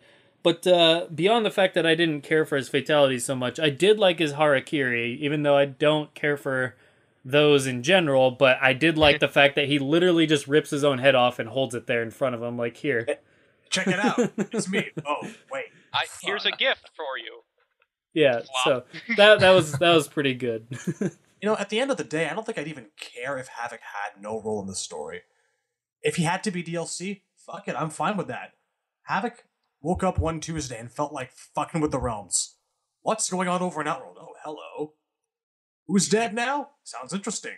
You got no king? Alright, I'll give it a shot. Alright, I'm bored already. It would work. There's no reason that couldn't work, and that's the beauty of the character. Yeah, he could definitely, at the very least, be DLC, because I think people just want to see him back and see his gameplay and his wacky craziness. Just, yeah, I definitely would pay to be able to use him for sure. Yeah, like, I feel like all I really need to see out of him in terms of story is that he talks during the matches, and, like, the sort of stuff he says is like, you punch him and he says thank you. Yeah. And doesn't have, like, any enthusiasm with it. It's just literally like, thank you. I needed that one. Oh my god, so many matches will end in tears and just forfeits because of not being able to hold the controller. But, alright, well, moving away from Havoc, we got next up, at number 3, Shinnok. Obviously, this is another one I think we all had all on our list, and that comes to no surprise, of course. We did a lot of talking about Shinnok in the first episode, but now that we're more focused on Shinnok, Temporary, why don't you start us off? Shinnok is pretty much everything I want in a villain, and I saw that even in the MK4 days. I saw this guy, and I'm like, okay, we have this fallen god. You know, he has sort of a Pope meets Emperor Palpatine look to him. Everything worked, and even his alt costume was black with that kind of accentuated his pale face. It looked really good. He had this priestly vibe to him, and he had a lot of personality too. But you don't see it in MK4. You see it in mythologies. When Sub-Zero was imprisoned, I know there was a confrontation with Shinnok, and Sub-Zero thought he was just another prisoner. But that was a really interesting exchange, and I like that. And I always kind of see that in the character still. And I don't remember who let Sub-Zero out. I want to say maybe it was Shinnok. Can anyone help me out on that? Or well, the way the scene goes is this scene is only in the game if you didn't kill Scorpion, because if you did, you'll fight Scorpion. Yeah, it was a brand. Okay. If you didn't, what happens is Sub-Zero is caught and thrown into a prison cell in hell, and there's another prisoner in there who's Shinnok, and, you know, he poses this kind, warmly smiling old man who's, you know, just very nice to Sub-Zero, and he's like, just giving him advice that, oh, you can't escape that way, and, like, Sub-Zero's like, haven't you ever tried, old man? And he's like, oh, I'll be leaving shortly, but first I have to play Raiden's game. And then Sub-Zero turns around, suddenly Shinnok's not there, and the door is open. Beautiful. I mean, and we even see that kind of two-facedness in Armageddon once again, you know? I don't know if they made that connection, but there's a lot going on with this character, because he's the exact opposite of Quan Chi, who's always kind of putting on a professional face. Shinnok doesn't need to do that anymore, at least not for those purposes. Shinnok has already kind of climbed to the top. And he's still bitter. He's still unsatisfied. That's why he wants to keep invading realms. That is so much more interesting to me. And he looks great. And like we said in the previous episode, you know, his interactions, there's a lot of room for him to just spend time with more characters and really just bring out different flavors of the MK universe. But we're still waiting. It's been a long wait, and he was one of the returnees for Armageddon. And other than that great scene in story mode, I'm not satisfied. I want more Shinnok, and I think hopefully finally we're going to get it. Hopefully, I'm still slightly skeptical, but that's more of an insecurity. It's not a prediction. They get things right with him every time. Shinnok's got this, all this potential in the world to be like MK's number one, foremost, terrifying villain. And I feel they're always, 85, 90% there. And they're missing the one or two elements to just really make him terrifying. I hope that whatever happens, Quan Chi doesn't wind up screwing him over this time through, skull in his chest or otherwise. I really want to see Shinnok kind of be taken on seriously as a threat. Yeah, the thing we've seen Quan Chi get the better of Shinnok before, so now that it's, the different timeline and we're supposed to be seeing things play out differently, it should go the other way. I think so. And move-wise, gameplay-wise, more focus on those skull hands of his, necromancy aspects, things to make Quan Chi look like, nothing next to him. And, just thinking about it, remember the last boss, quote-unquote boss of Mythologies, was Shinnok in this gigantic, freaky... Well, you look back on it now, and it's like kind of a mess of polygons, but he has this tremendous, demonic, frightening form. Would I see that as the last boss? Possibly. Yeah, he kind of looks like the Cloverfield monster. I can see it. Even as a fatality or something, I feel like the execution for Shinnok is almost there, and he just needs that one more shot, and I hope he gets it. He needs to be powerful. They need to create a gameplay special. They need to make him look like a god, and they finally did that with Raiden. They need to convince me that Shinnok is powerful. He needs to do something significant in the story. He needs to have a set of moves that just really bring out the fact that he is a fallen elder god. He's basically the devil. And they did that in Armageddon with the skull, or the skeleton hands and everything. But it's not enough, and that's the common trend I'm going with his characters. We need so much more. I would love it if in the story mode he ends up wrecking shit. He becomes this big threat, and they can't just kind of pull a plot point. They can't just bust out a Kamidagu and stop him. They actually need to make a serious sequence of events that make him look like that this is someone that's hard to take down. We haven't seen that yet. I'm not really convinced by what I've seen that he's this powerful entity that murdered the gods, I feel like in story mode, he needs to scare the player.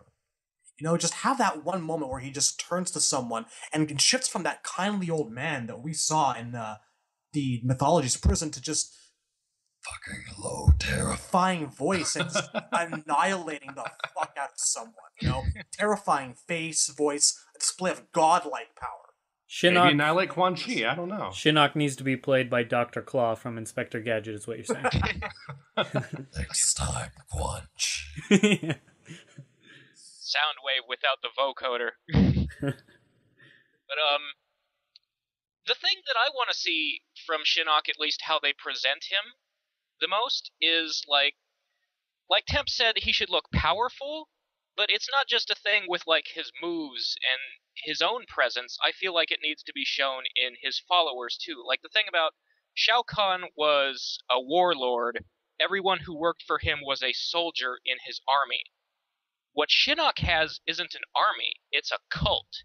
He's a god, they worship him. It should be all about this, satanic religious figure, black mass worship shit. That's another thing. They spent... Shinnok wasn't just, in Mythologies and MK4. They spent a little bit of time in one or two things building him up in Trilogy, too. And one thing that I liked was the fact that Melina, who had been killed by Kitana in MK2, she began serving Shinnok because she was fucking terrified of him. Granny didn't happen, but she betrayed Khan for Shinnok out of sheer fear and terror. That's the kind of Shinnok that I want to see. Someone to be feared.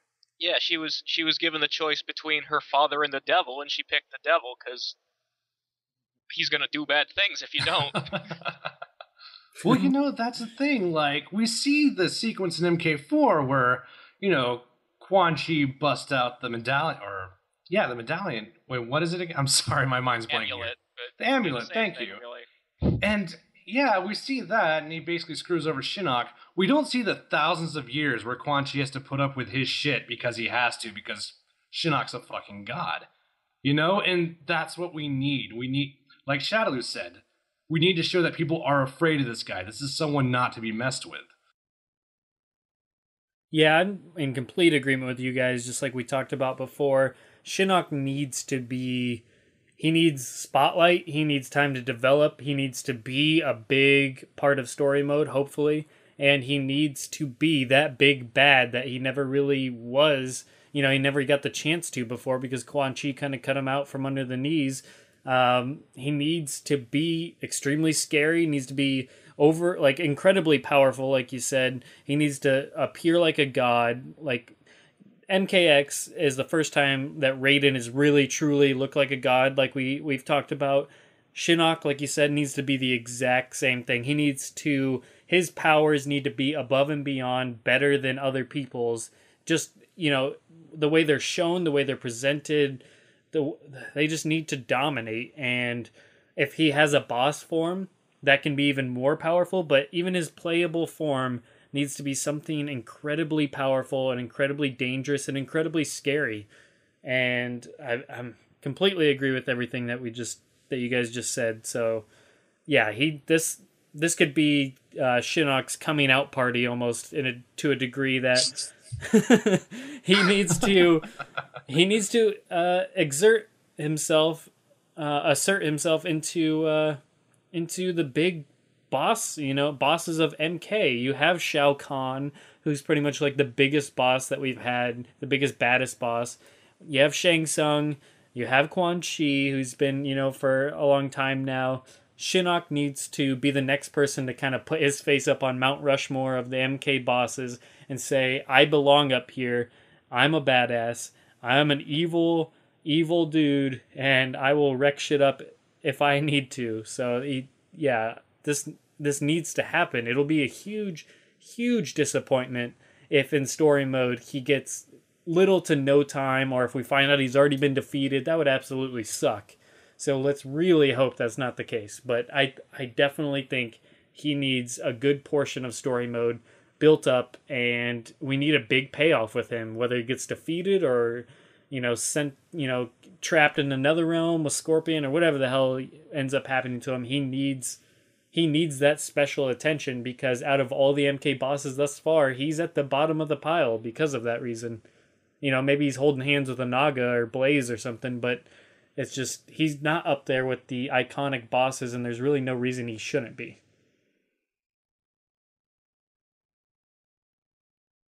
All right, I'll take that silence as agreement. We can move on to... Yeah, no, definitely. Pretty much, yeah. Yeah, I think we're all in agreement on Shinnok, and we're all really hoping that this is his time to shine. That takes us to number 2, Fujin. Razor, why don't you start us off with Fujin?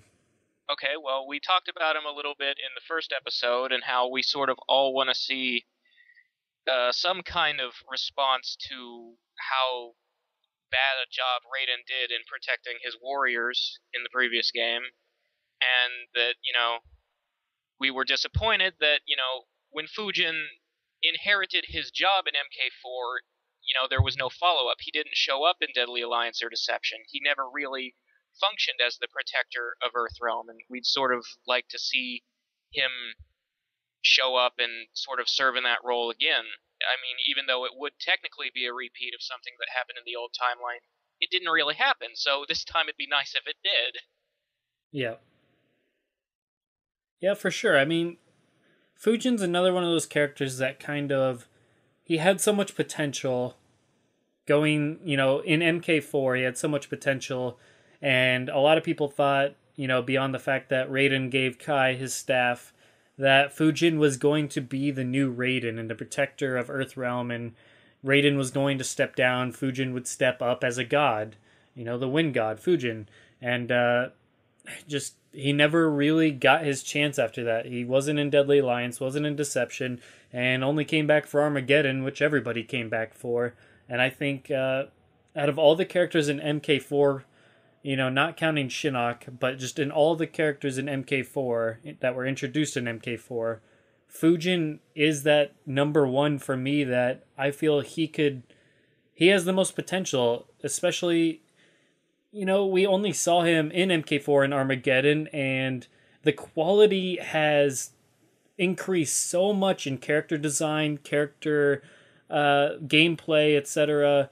I think he would absolutely be amazing. I think he's one of those characters that, if given another chance and brought into the 2D games and reintroduced in MKX, I think he's one of those that'll instantly become a favorite, a fan favorite, in a lot of ways that a lot of the MK1 and 2 era characters were for a lot of people. I think Fujin has that potential in him, and I cannot wait to see his gameplay and his design. I'm really excited to see what happens, and I'm really excited to see what happens with this storyline, because if he really is reintroduced in this game, I think he's finally... I almost feel like if they go through the trouble of bringing him back, they're going to finally give him a role in story that they carry on into the future. I'm really hoping if he gets brought back, it's not for like a one-off or anything like that. I think he should definitely be the one to step up in Raiden's place due to Raiden's incompetence in MK9. Raiden needs to be fired. Taking on a couple things. I'm in complete agreement with you guys. Just Fujin needs to have that exposure, that space. And I mean, apart from it being way overdue for him, for gameplay, they say a cardinal rule, a basic gameplay rule in fighting games is don't jump. You learn not to jump. And definitely in a redesigned MK, in this new era of MK, I could really see a character like Fujin being kind of an exception to that rule. I could just picture him being like the king of aerial combat, like multiple aerial backdash and stuff like that. He has this bad reputation of being looked at as kind of like a Kung Lao Ermac hybrid, and I think that just judging by some of the things that they did with characters like Kenshi and Rain and MK9, God, they absolutely could do Fujin the justice he deserves and then some. I'm excited to see Fujin come back, not just as a replacement for Raiden, but no, I would really relish the opportunity to have some nice, solid, new, original gameplay with him. It'd be like playing a brand new character. As to whether or not he'd have a crossbow, well, that seems to be kind of a hot topic amongst certain forum members. I don't know. I never minded the crossbow. I have a soft spot for the crossbow. I think, in the game with the variations, why not give him in one of them? So that the people don't like it, they don't necessarily have to use it. Crossbow's in, with the whole big craze over Daryl in The Walking Dead. The crossbow is in. You know what? Actually, not liking the crossbow? That's a paddling. That's battling. They should capitalize on that crossbow. They should. It's amazing. I don't know why people don't like it. The crossbow's one of my favorite parts about Fujin. I never objected to it. Yeah, and I think people who did object to it weren't really fans of the character in the first place, I think it's a flavor thing, because he pulls out this wood and metal item that shoots green energy arrows, and none of it is wind related. But, my counter-argument to that would be, well, first of all, the green energy arrows, that's obviously some kind of godly power he's shooting. And second, what weapon suits a wind guy other than a projectile weapon? A guy who can control the wind and trajectory and everything involving projectiles. It makes perfect sense to me. So, yeah. People want to give him a tree branch like he was going to have in Armageddon, but ended up on the cutting room floor. I think if they brought back the crossbow and they made it a little bit more realistic and serious, I feel like... think of all the possibilities like you guys were just essentially alluding to with his wind powers and that mixed with the projectiles. If they brought not a yellow, kind of bright crossbow, if they made like a more serious, realistic crossbow to go with him, whether it's green energy that he's shooting or arrows or, multiple projectiles that he could potentially shoot from it. Regardless, if they combine that with wind and, like you said, altering the path of the projectile, there is just incredible amounts of potential there. And yeah, I think for at least one variation, that's perfectly what the variation system is for. You don't like the crossbow, choose the other two that don't use it. but give us one variation with several different crossbow attacks, and you're going to make old Fujin's fans happy, and you're going to make completely new Fujin fans happy. Yeah, I think that's the right way to go. I would even use it. I would take it further. You know, if Fujin throws you, have him hit you with the crossbow, throw you in the air, and then shoot you out of the sky. There's so many things you can do with it. You know, it's a solid object. You can hit people with it. That is allowed. And like you guys were saying, gods, they can have artifacts. They can have ancient weapons. Raiden has a staff. I don't think there's anything inconsistent about that. And beyond that, I really don't have a lot to say about Fujin. He's a wind god, and that's awesome. And he looks badass, and that's awesome. I don't really know why people wouldn't like this character. If they don't, I don't really know what else to say. And he has enough fans to justify his presence in MKX. I just really hope we see him again. Yeah, I think he's got to be in this game. I definitely, out of all the MK4 characters left, you take out your Quan Chi, you take out Shinnok, out of all the regular MK4 characters that were introduced, Fujin has to be the top of that list. You can make an argument for Tanya or Raiko, but Fujin tops that list, I think, in a lot of people's minds. So for him not to be in this game, I think is missing out on a huge opportunity. Yeah, I think you're probably right about the popularity of the MK4 characters. It's probably him, and then Tanya, and then Reiko. And I don't... It's a thing I forget which character we said it about in a previous week, that maybe it was him, that NetherRealm, the programmers don't seem to realize how popular these characters are, or don't seem to share the same love we have for them. And I feel like we see that more than we ought to. Like, we saw it with Rain as DLC in MK9. It seemed like they were surprised that there was a request for the only trilogy character who wasn't in the game to be in the game. Yeah, and hell, they put his name in the clouds in Deception, did they not? In the main menu, they had Striker's name in the clouds. They had Fujin in the clouds. Now, the fact that Fujin and Striker were together, that doesn't bode well for Fujin, but at that time. But yeah, Striker's cool now. We all saw it. Yeah. Everyone likes Striker now. What are you talking about? People have always loved Striker. Yeah, of course. I was a Striker fan. I was always a Striker fan. I liked him when he looked like Chief O'Brien. He was the smart guy. Who wouldn't bring a gun to a fist fight? Come on. On the same subject, I love Full House. Cut it out. Yeah.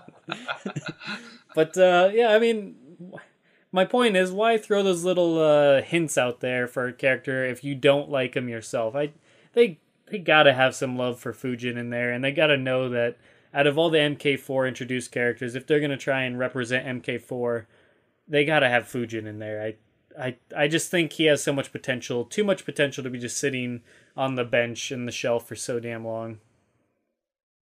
So yeah, I think if they're to bring any character back that never really got their real chance, Fujin is at the top of that list. I just want to say crossbow X-rays. Think about it. That would be awesome. Painful. Yeah, or just think using the wind to just break limbs and stuff like that, because you could do so much with that in the new engine and the new gameplay in general. Like, there's just so much you could do, just causing, putting extreme miles per hour of wind just concentrated on certain areas of the body could just be incredibly interesting to see.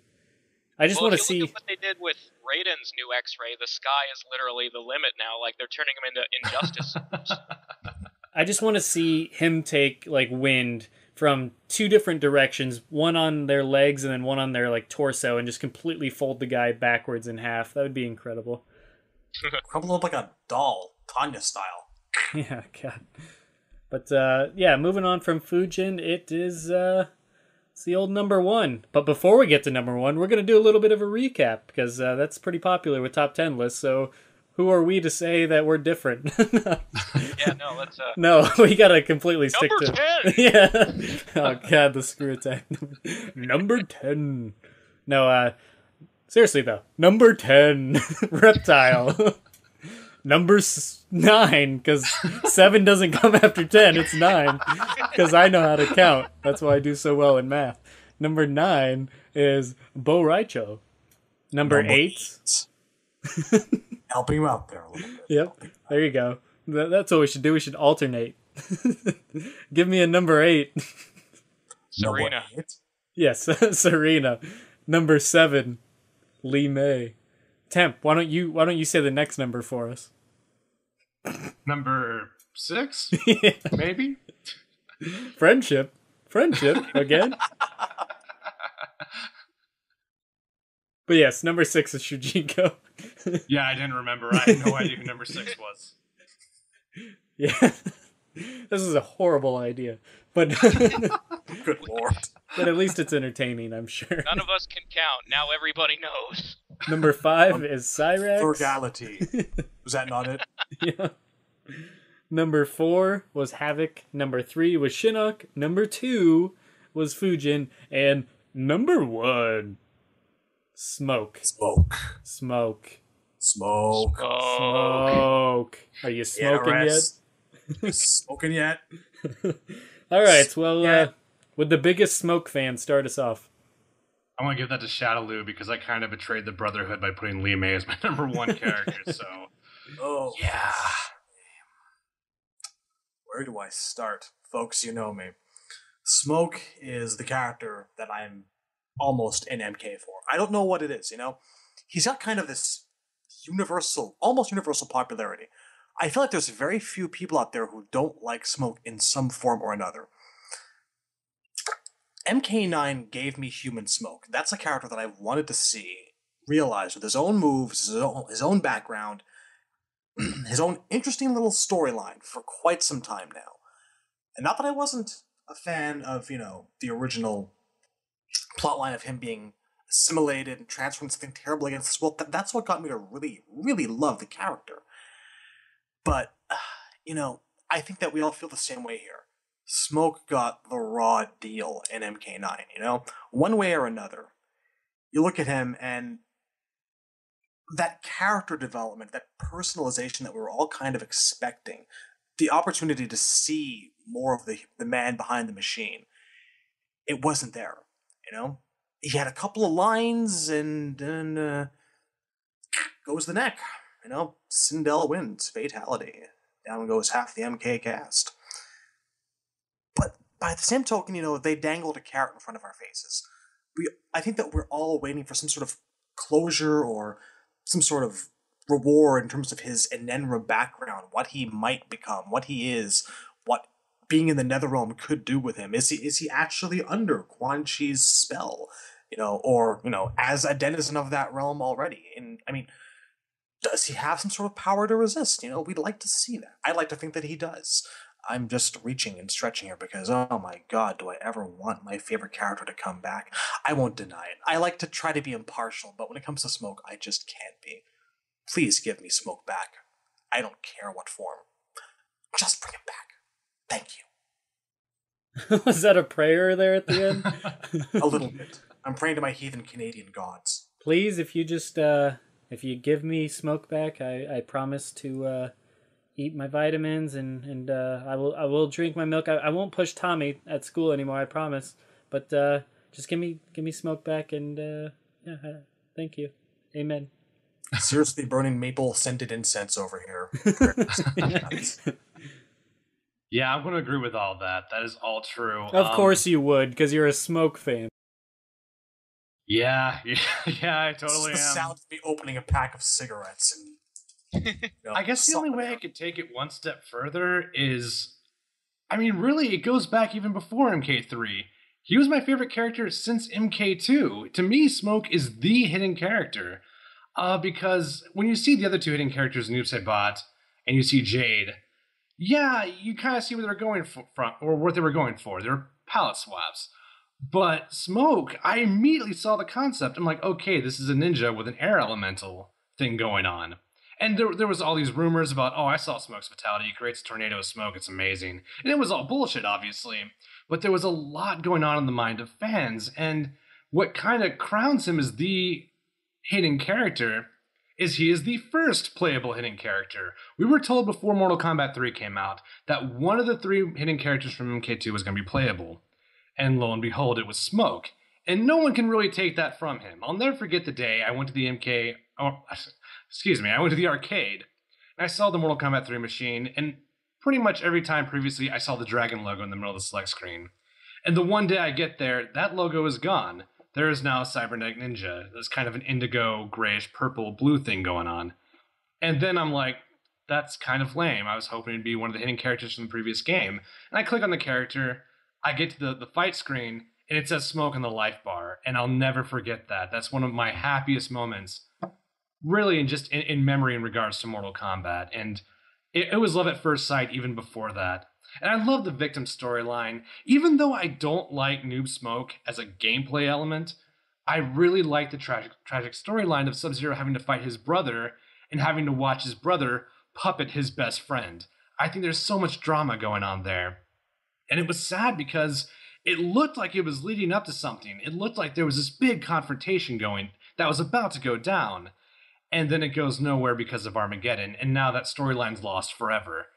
And that makes me really sad. And to kind of add insult to injury, the last time we ever see Smoke is in Armageddon when Sub-Zero, or when Taven beats up Noob Saibot and Smoke, and Smoke just kind of wisps away, and Sub-Zero doesn't say a damn thing about it. He doesn't care about the fact that his best friend is now lost in oblivion, somewhere doing crazy shit because he doesn't have his soul anymore.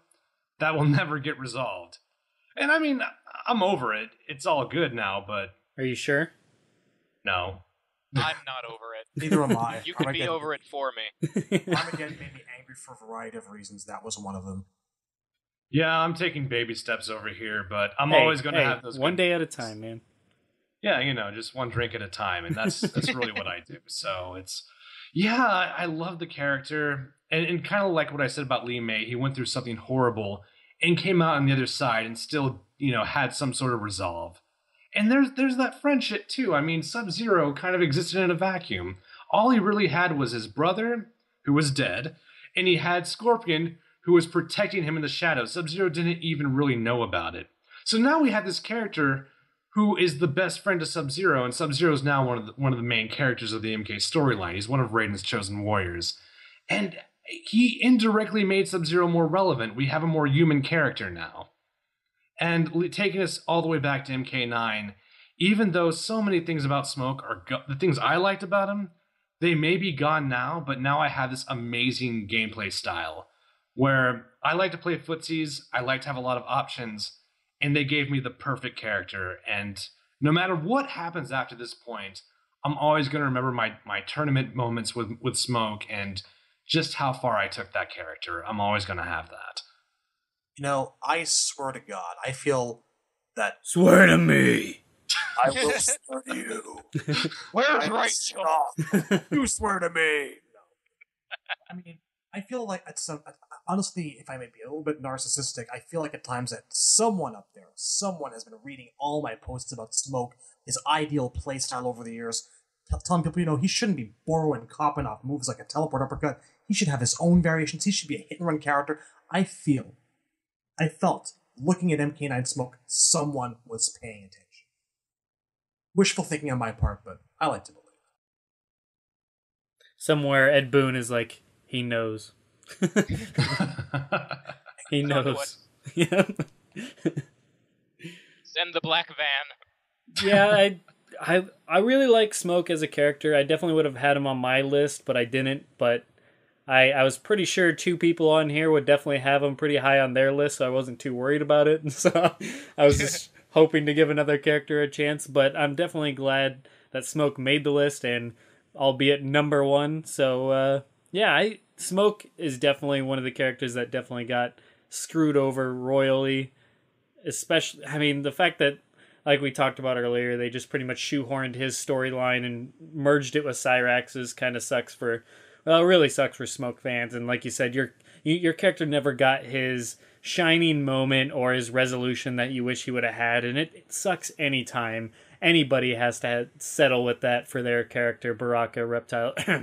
But it's difficult being a fan of a character like that, and I've struggled with Cyrax at times for this very same reason, that it never felt like he went anywhere. And I think a big problem with that is Armageddon kind of put a big roadblock in front of everything that they had going before that. So that definitely was not fun getting through those times, etc. But in regards to Smoke, the fact that they revamped him in MK9 to a degree and changed his outcome and, you know, the way his story went, only to just break his neck anyways, and kill the other person that was affected by that. So they had not only killed Smoke off right there, but Cyborg Sub-Zero, the one that got Smoke's storyline after that, in terms of being turned into a cyborg against his will. That just, why kill both of them? It just really I didn't understand it. Like, it was pretty much a reason to give us a cyborg version of Sub-Zero. But I mean, I guess in MKX we could learn more if it is Bihan that is in the Sub-Zero, taking up the Sub-Zero role again, to see where he's going, what he's going to do about his brother and Smoke potentially, or if Cyrax is going to do anything about Smoke, or who knows what the hell is going to happen. But the fact is, he's dead. So where do they go with Smoke from here? How do they even include him in the game from here?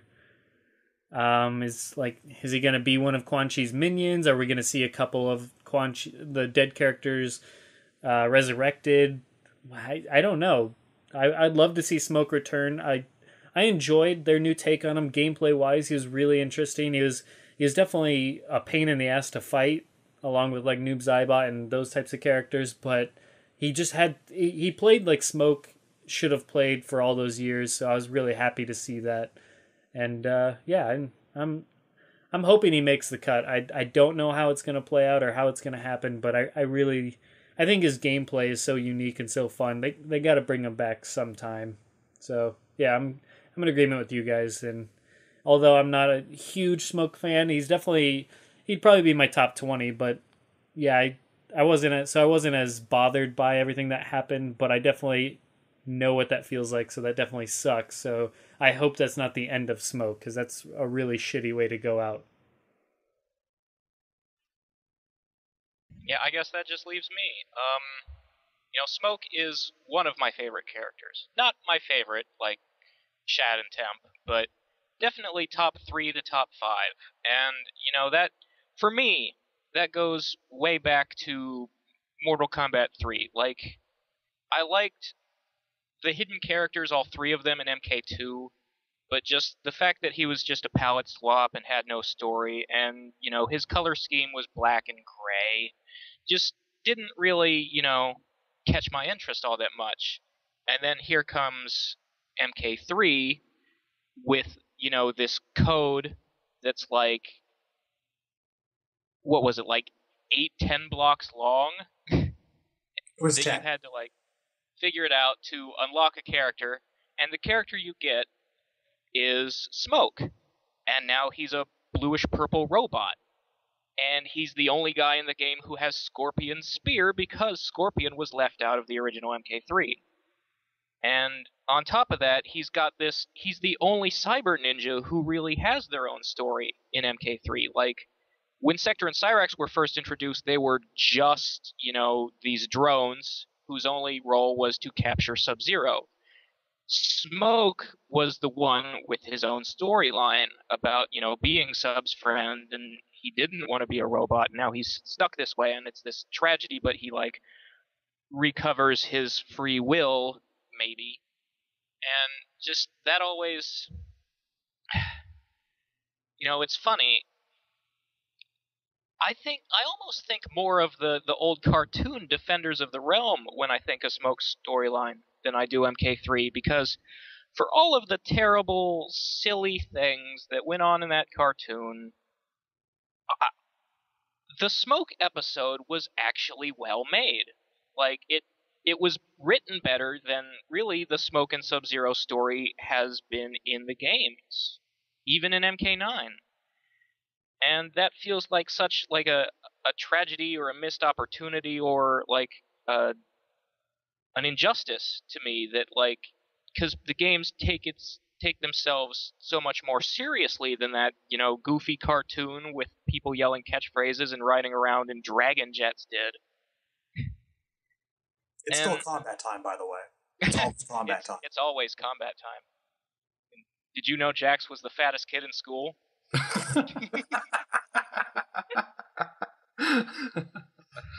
True story. That's canon.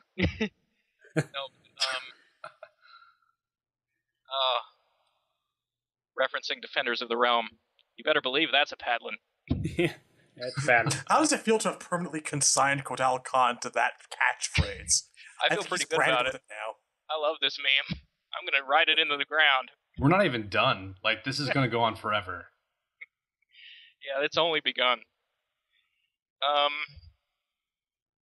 So yeah, the thing... It's always been, like, a point that sticks in my craw that Smoke wasn't in MK4, wasn't in Deadly Alliance, is, just a mindless slave in deception. Sub-Zero never really even thought about saving his best friend, it seems like. Like, they completely dropped that plot, like they didn't even care.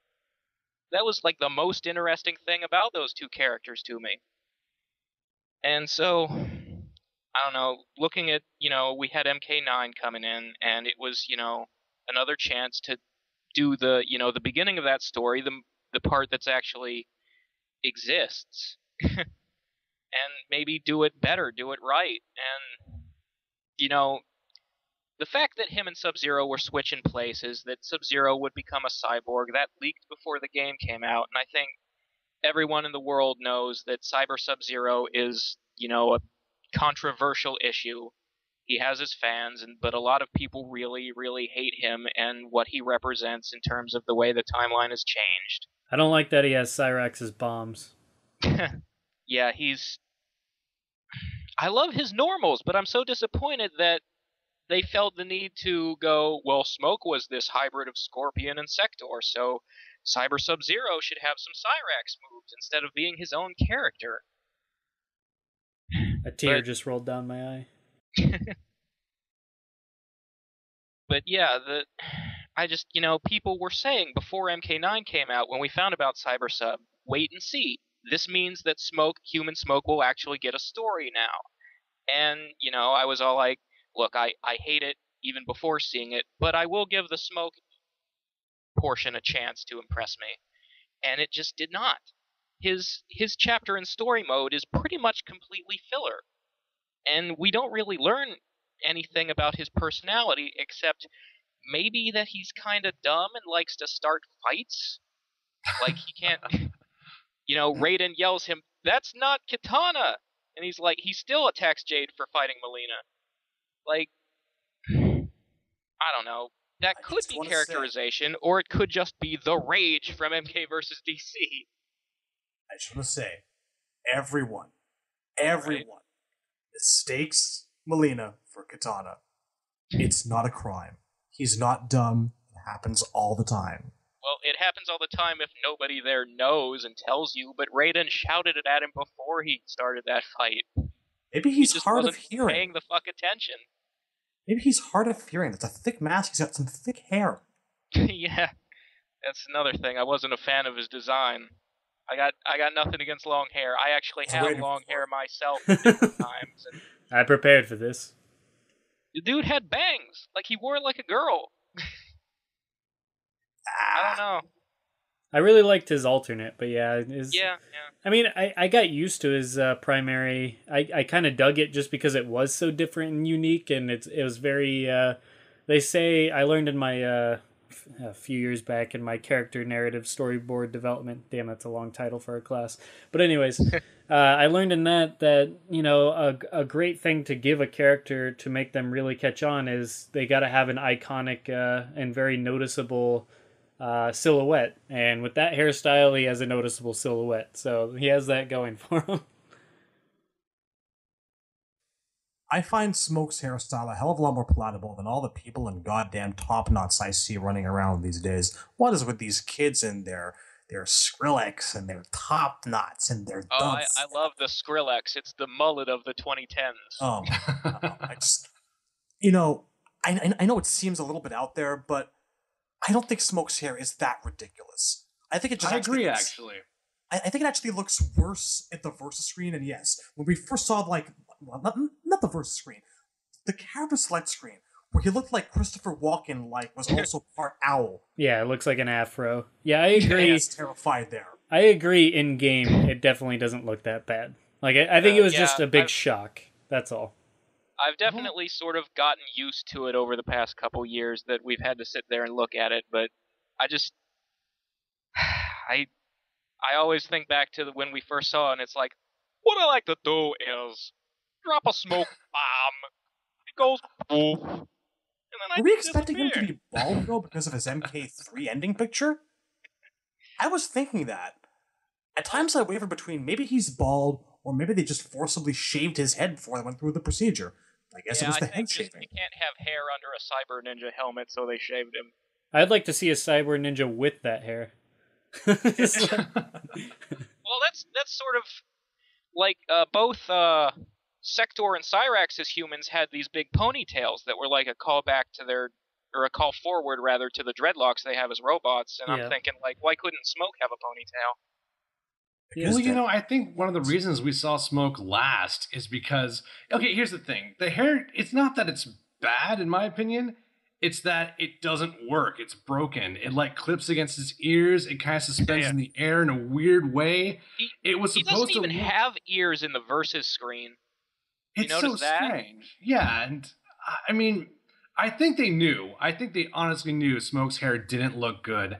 I think it's okay on paper, but I think they spent the entire development time trying to fix that hair, and it just never worked out. And the first time we ever see him is his little avatar on the King of the Hill screen. That's the first official reveal we ever get of Smoke, unless you count the NetherRealm website where they have his concept art, and this low pixel picture, and he kind of looks like, Malfoy's father from Harry Potter. It didn't really... No one really responded positively to that. It looks better now. Now that I've had the whole picture, it looks better. But yeah, the physics look awful. But I still use that costume. That is still my Smoke costume. I think the alternate looks good, but I really like the nod to the Ultimate MK3 era. I think that worked really well.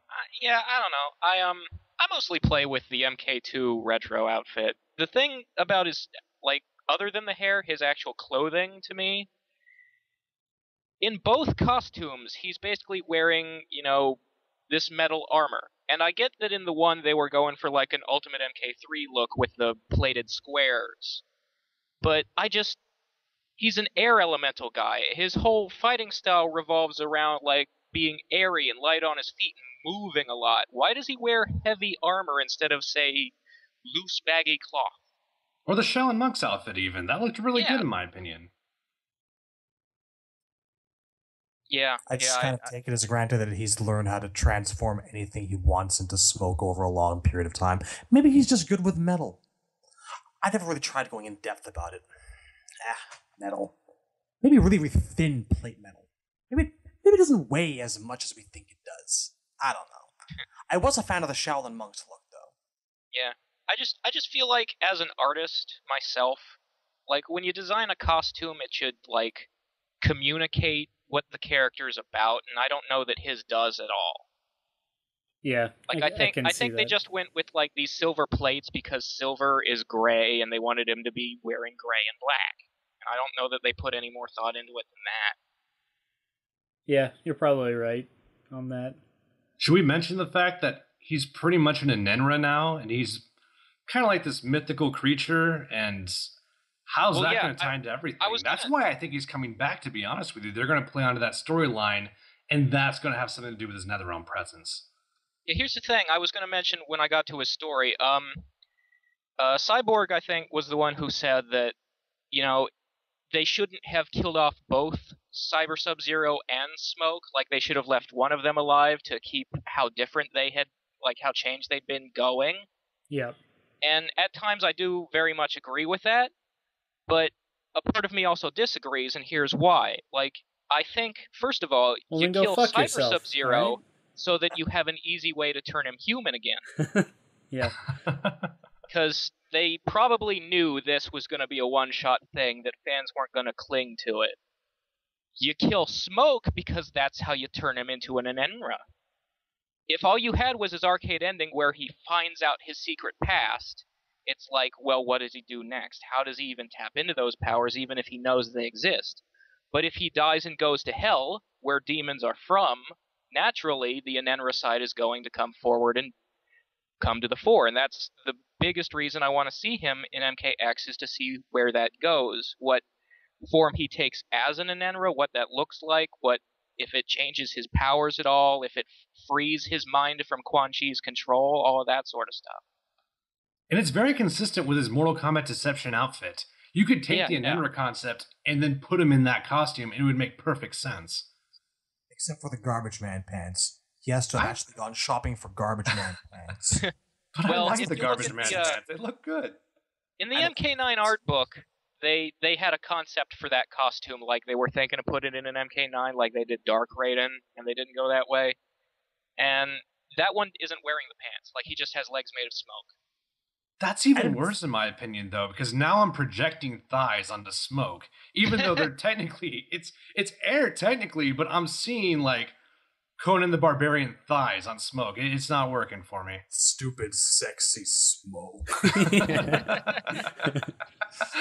I'm sure Feels they'll like figure I'm wearing something nothing out, at all. because I mean they have to change the head because he was wearing a Cyber Ninja helmet anyway, so. All right, well, that probably wraps it up for the top 10.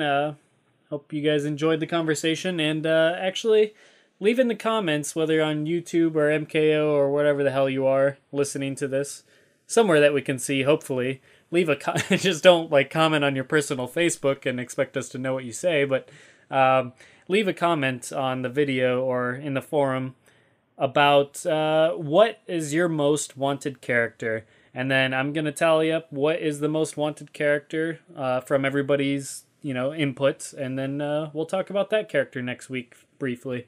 And yeah, hope you guys enjoyed the top 10. And we'll finish off with our character retrospective that we do each week. And this week we decided to go with a Mortal Kombat 3 character. And you can't think of Mortal Kombat 3 without thinking of Kabal, because he had quite the track record before they, toned him down a bit. So why don't you start us off with Kabal, Razor? Okay. Okay, not you then. Temp. What? No. No, I'm just kidding. That's a bad one, sir. I don't know what to do now. I'm so All right, fine. You're both out. Brief Shadaloo, the cause, start us off with Kabal. I'll get you for this. Go ahead, Razor. All right. I like Kabal. I like the problem with Kabal is that, his story has, gone back and forth and done so many weird things. I really liked Kabal when he was first introduced, this idea of a black dragon guy who works with Kano, and, the invasion starts, and, somebody doesn't get the memo that, he's supposed to be on the bad guys' team because Raiden chose him as, to protect his soul, so the extermination squads kick his ass and try to kill him. And somehow he survives the injuries and, gets that breathing mask to stay alive and goes out for revenge. And then at the end of the game, you've got him going, well, my crime buddies turned on me, so screw them, I'm going to become a crime fighter. I'm going to be a vigilante now. And I really love the idea of that, and I wish they had picked up on that when they, brought him back in his next appearance. Instead, we get, in Deadly Alliance, the developers created Movado, this guy who uses, hooks and grapples all over the place, these grappling lines, these elastic bands, and everybody had to have a weapon, so they went, you know what, let's give him hook swords. Well, isn't that what Kabal has? I know, we'll say he killed Kabal and stole his hook swords. And nobody liked Movado. He was a really bland design, and he was in, an engine that kind of screwed everybody over in terms of moves and gameplay. So he just never caught on. So then here comes the next game, and they go, well, you know what? Kabal didn't really die. And he wants his hook swords back, so he killed Mavado and took him back. And how did he survive? Well, Havoc found him and saved his life, and then preached about chaos to him. So now Kabal's not this good guy, Punisher Batman type. He's a terrorist who believes in anarchy. And he's going to turn the Black Dragon into this, anarchist cult terrorist organization. And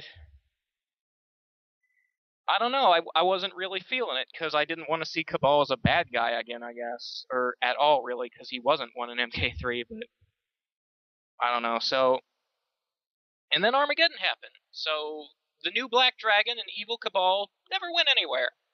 It would have been nice to see how Sonya and Jax reacted to Kabal going bad.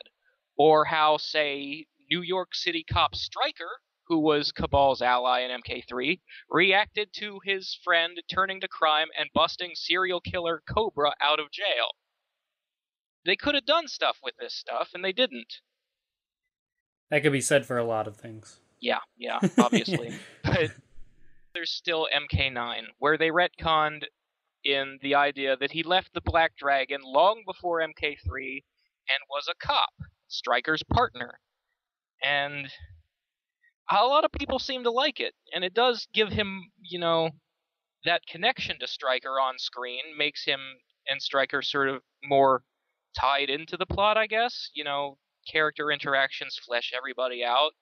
But I didn't really like that. I would have liked to see him in this situation where he starts the invasion on Kano's side and gets turned on and is mad about that.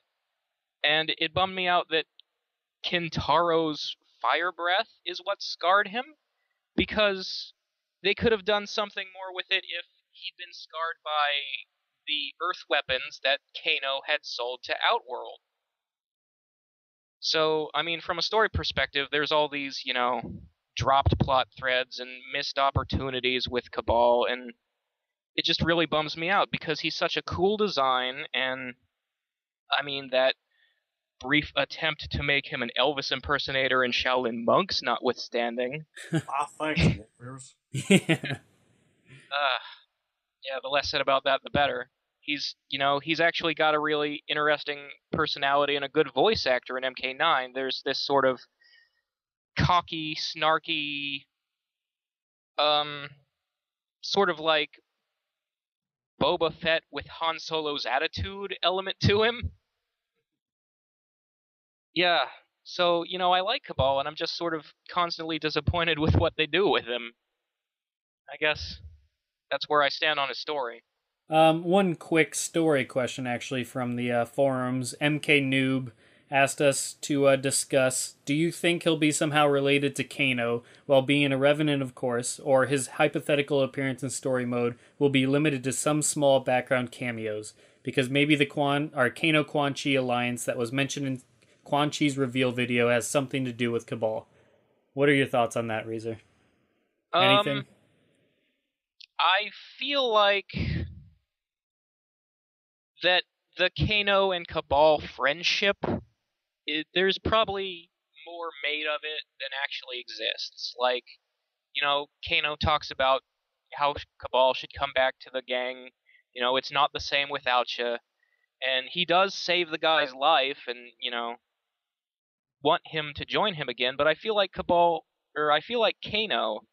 is still just this guy who's out for himself and not that close to anybody, and really saved Kabal because he thought it would be to his own benefit more than anything. And, once you hold a guy at knife point and, tell him you're going to assassinate his boss and take off, that was probably the end of the friendship.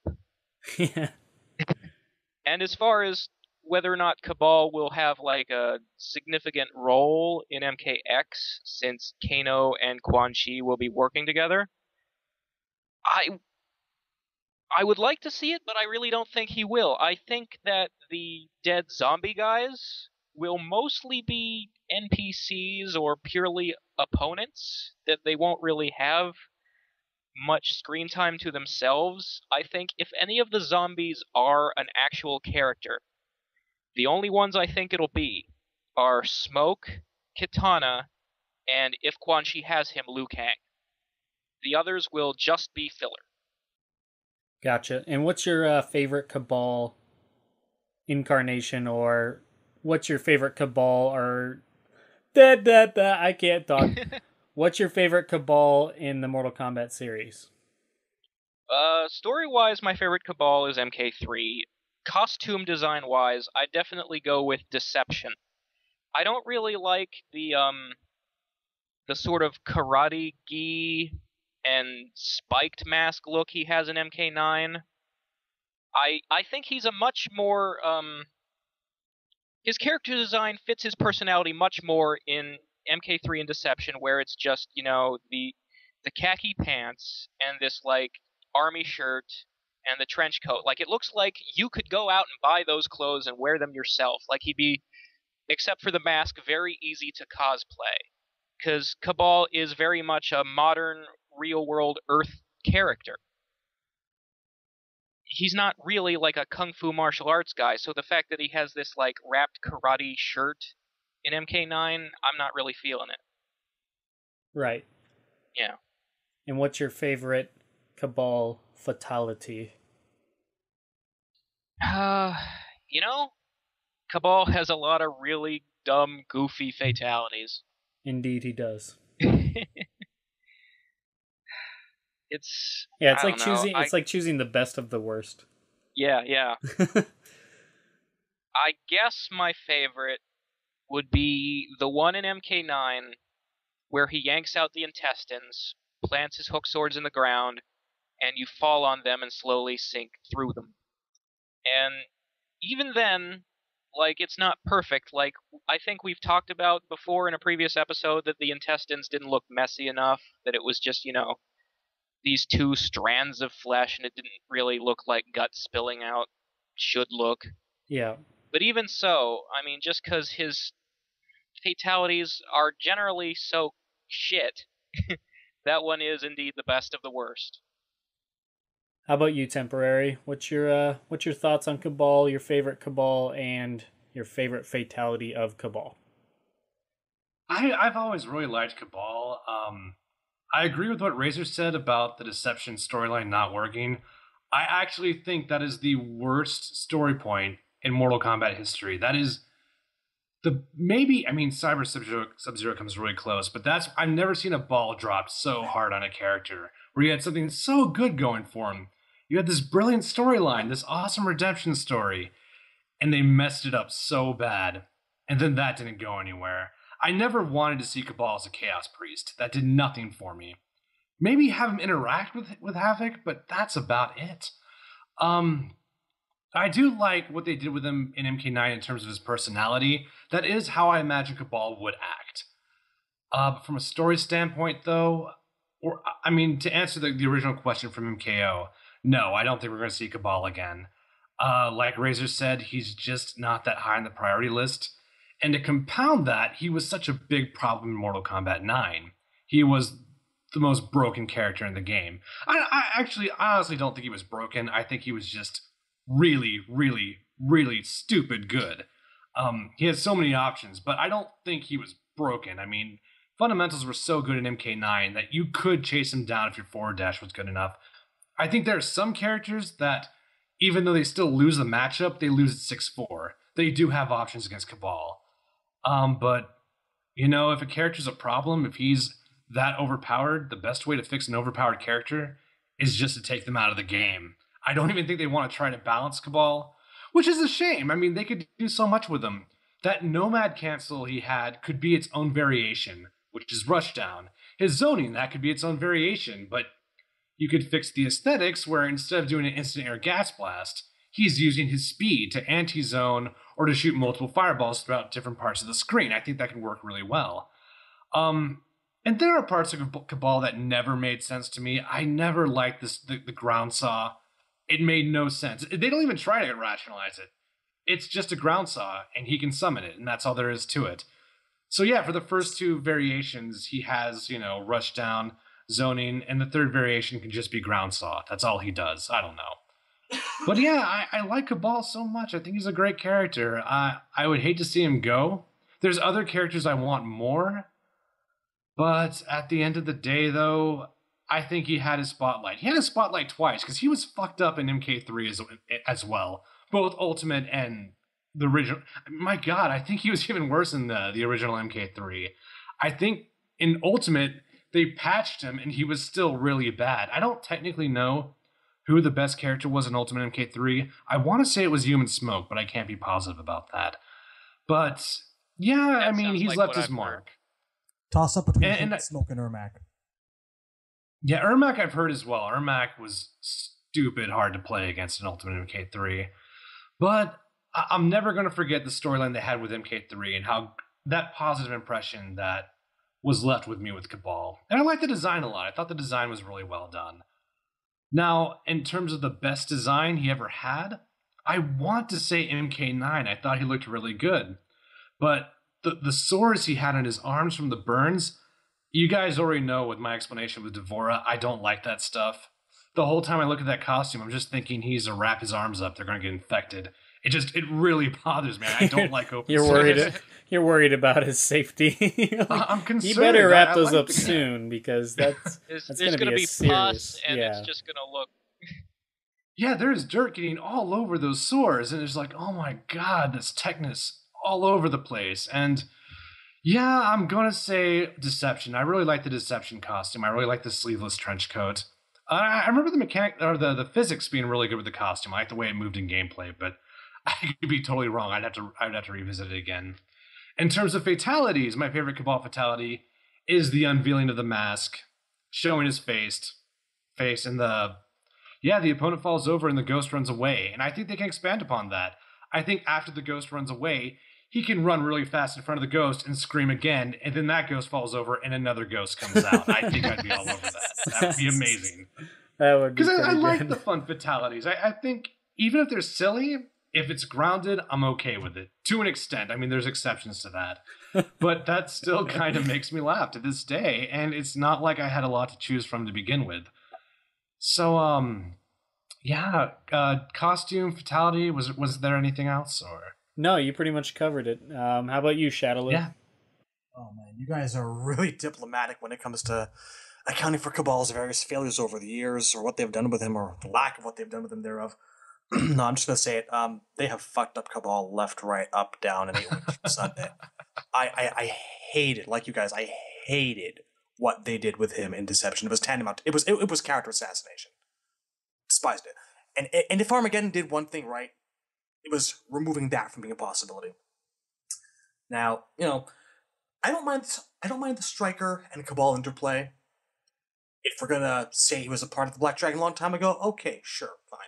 The way I see it is that, assuming he does come back from the dead somehow, maybe he's just been through too much to be a cop again, Maybe he still does want to serve justice, and I think that the path that they're currently on, assuming Kabal comes back to life at some point, is to maybe put him back on that vigilante path that we remember so well from MK3.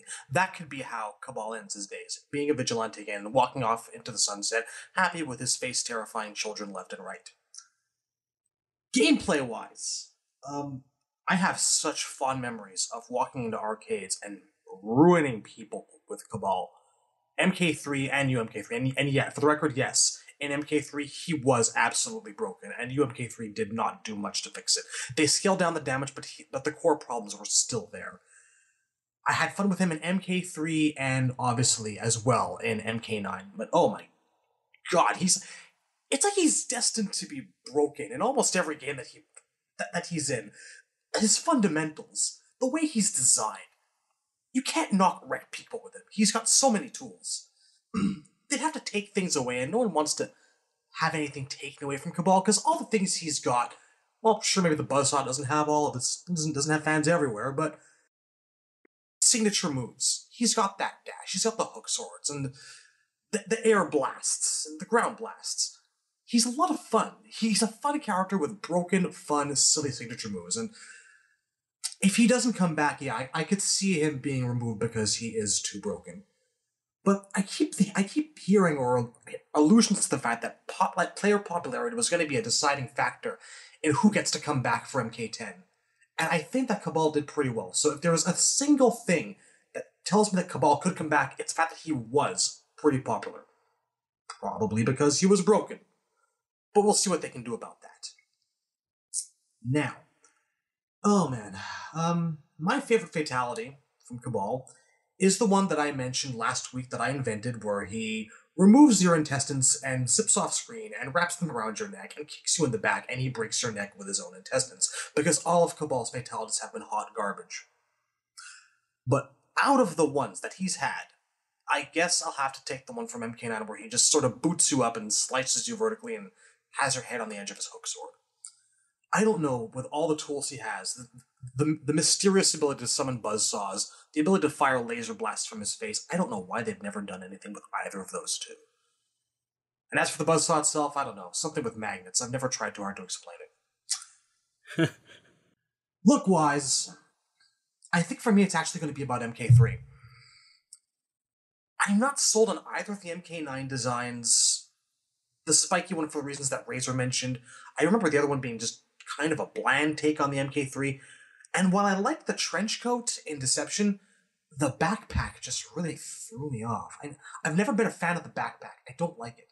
I think he actually looked way, way better when it was just the mask. And actually, going back to MK9 for a second, when we were mentioning the fact that, it was Kentaro who scarred him, which I'm not against, because, hey, it gave Kentaro something to do.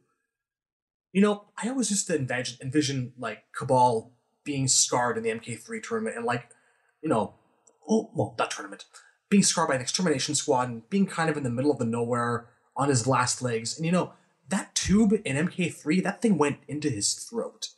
Yeah, and he had a tracheotomy. Yeah, I envisioned him performing a fucking tracheotomy on himself in the middle of nowhere. I think that mental image I gave myself really made me like Kabal as a character. Yeah, that element of a survivor. He had to fight to stay alive and do all that stuff to himself. That was really part of the appeal of him for me, too. He was hideously scarred. I don't object so much to Kano saving his life. I guess it is a little bit more plausible and realistic, but a man can dream.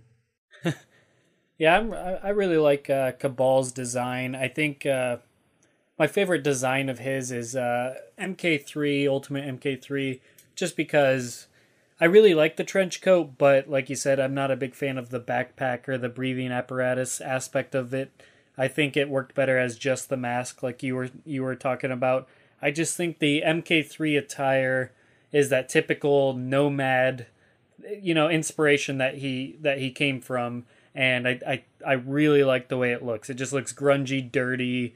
It looks scary. Kabal is not supposed to look like something decent by any means, and he just looks absolutely freaky in MK3, and I think that really captured his appearance really well, more so than the other games. They've all been good, but I think that one's my favorite. In terms of his fatality, my favorite is probably the Scream as well. I bounce back and forth so many times between the ones, there's one where he spins them really fast and then just puts out his hook sword and they just go into pieces. Even though that's a cool visual, but logistically, how is that even? I don't know. It was just weird. I guess it lacked the presentation that a lot of the other fatalities had. It just seemed kind of, they're just spinning and it doesn't even look like the sword is connecting with the body at all. It just looks like... Yeah, that always drove me nuts. Yeah, it just looks like pieces are flying off for no reason. So I was just thinking about that. I'm like, it just doesn't make any sense. And like I said, the presentation just wasn't there. I liked the idea behind it, but the presentation was just not present at all. So it was between... I really liked Razor's choice where he takes out their guts and they fall on the swords, even though, like you said, the intestines could have been more messy in general, just overall. And I like the split in half with their head just still staying on. That looked good. But yeah, ultimately I came down to the scream just because of the sheer fun factor and the ridiculous of it. It's in a way that, it doesn't always work, and sometimes I complain about that type of fatality. But in this aspect, I just like it because it is so different than anything we see. So yeah, I it's almost like Shiva's skin rip. Like, I would love to see something like that again, where just the physics of just seeing skin hanging down with a complete like meat, just a body, muscles showing and everything would look absolutely amazing. It would be great to have something different like that compared to just, limbs being cut off or decapitations or split up the middle, and now what we have with holes being put in bodies for whatever reason. It can be overdone. All those things can be overdone, but Kabal's scream is something completely different, and I think overall I really like it. So yeah, I mean, talking about Kabal's storyline, you guys pretty much covered it all. He got bastardized in Deception, and it is, you had a character that was completely going down an evil path, but then redeemed himself by turning for good, and et cetera, and they just completely changed that, which I don't agree with at all. But like I said, you guys covered that. There's nothing I can add on to that. And MK9, I thought he was all right, but then he died, so I don't know what to think. Do I see him coming back? No. I think out of all the dead characters, he's certainly not on the top 1, 2, or 3, like you said, Razor. So yeah, I don't want this to be the last we see of him, but I don't see how he's coming back or why he's coming back at this point. But yeah, that's my overall thoughts on Kabal's history in the Mortal Kombat franchise. So that pretty much wraps it up for Kabal's retrospective, and that pretty much wraps it up for this episode. So hopefully you guys enjoyed the conversation. And you had got another 2 hours and 40-something minutes, so we're trying to break that down a little bit more, but hopefully you guys enjoy these longer discussions, because we definitely don't rush ourselves, so you get a more casual discussion, which is always good. But like we talked about earlier, if you want to help us out, subscribe on YouTube to both the channels, and come talk to us on the forum and give us some, discussion points. And we'd love to hear your guys' feedback. But as far as this episode goes, that's going to wrap it up. So we'll see you guys later. Have a good one, folks. Okay, you guys are too good to say goodbye.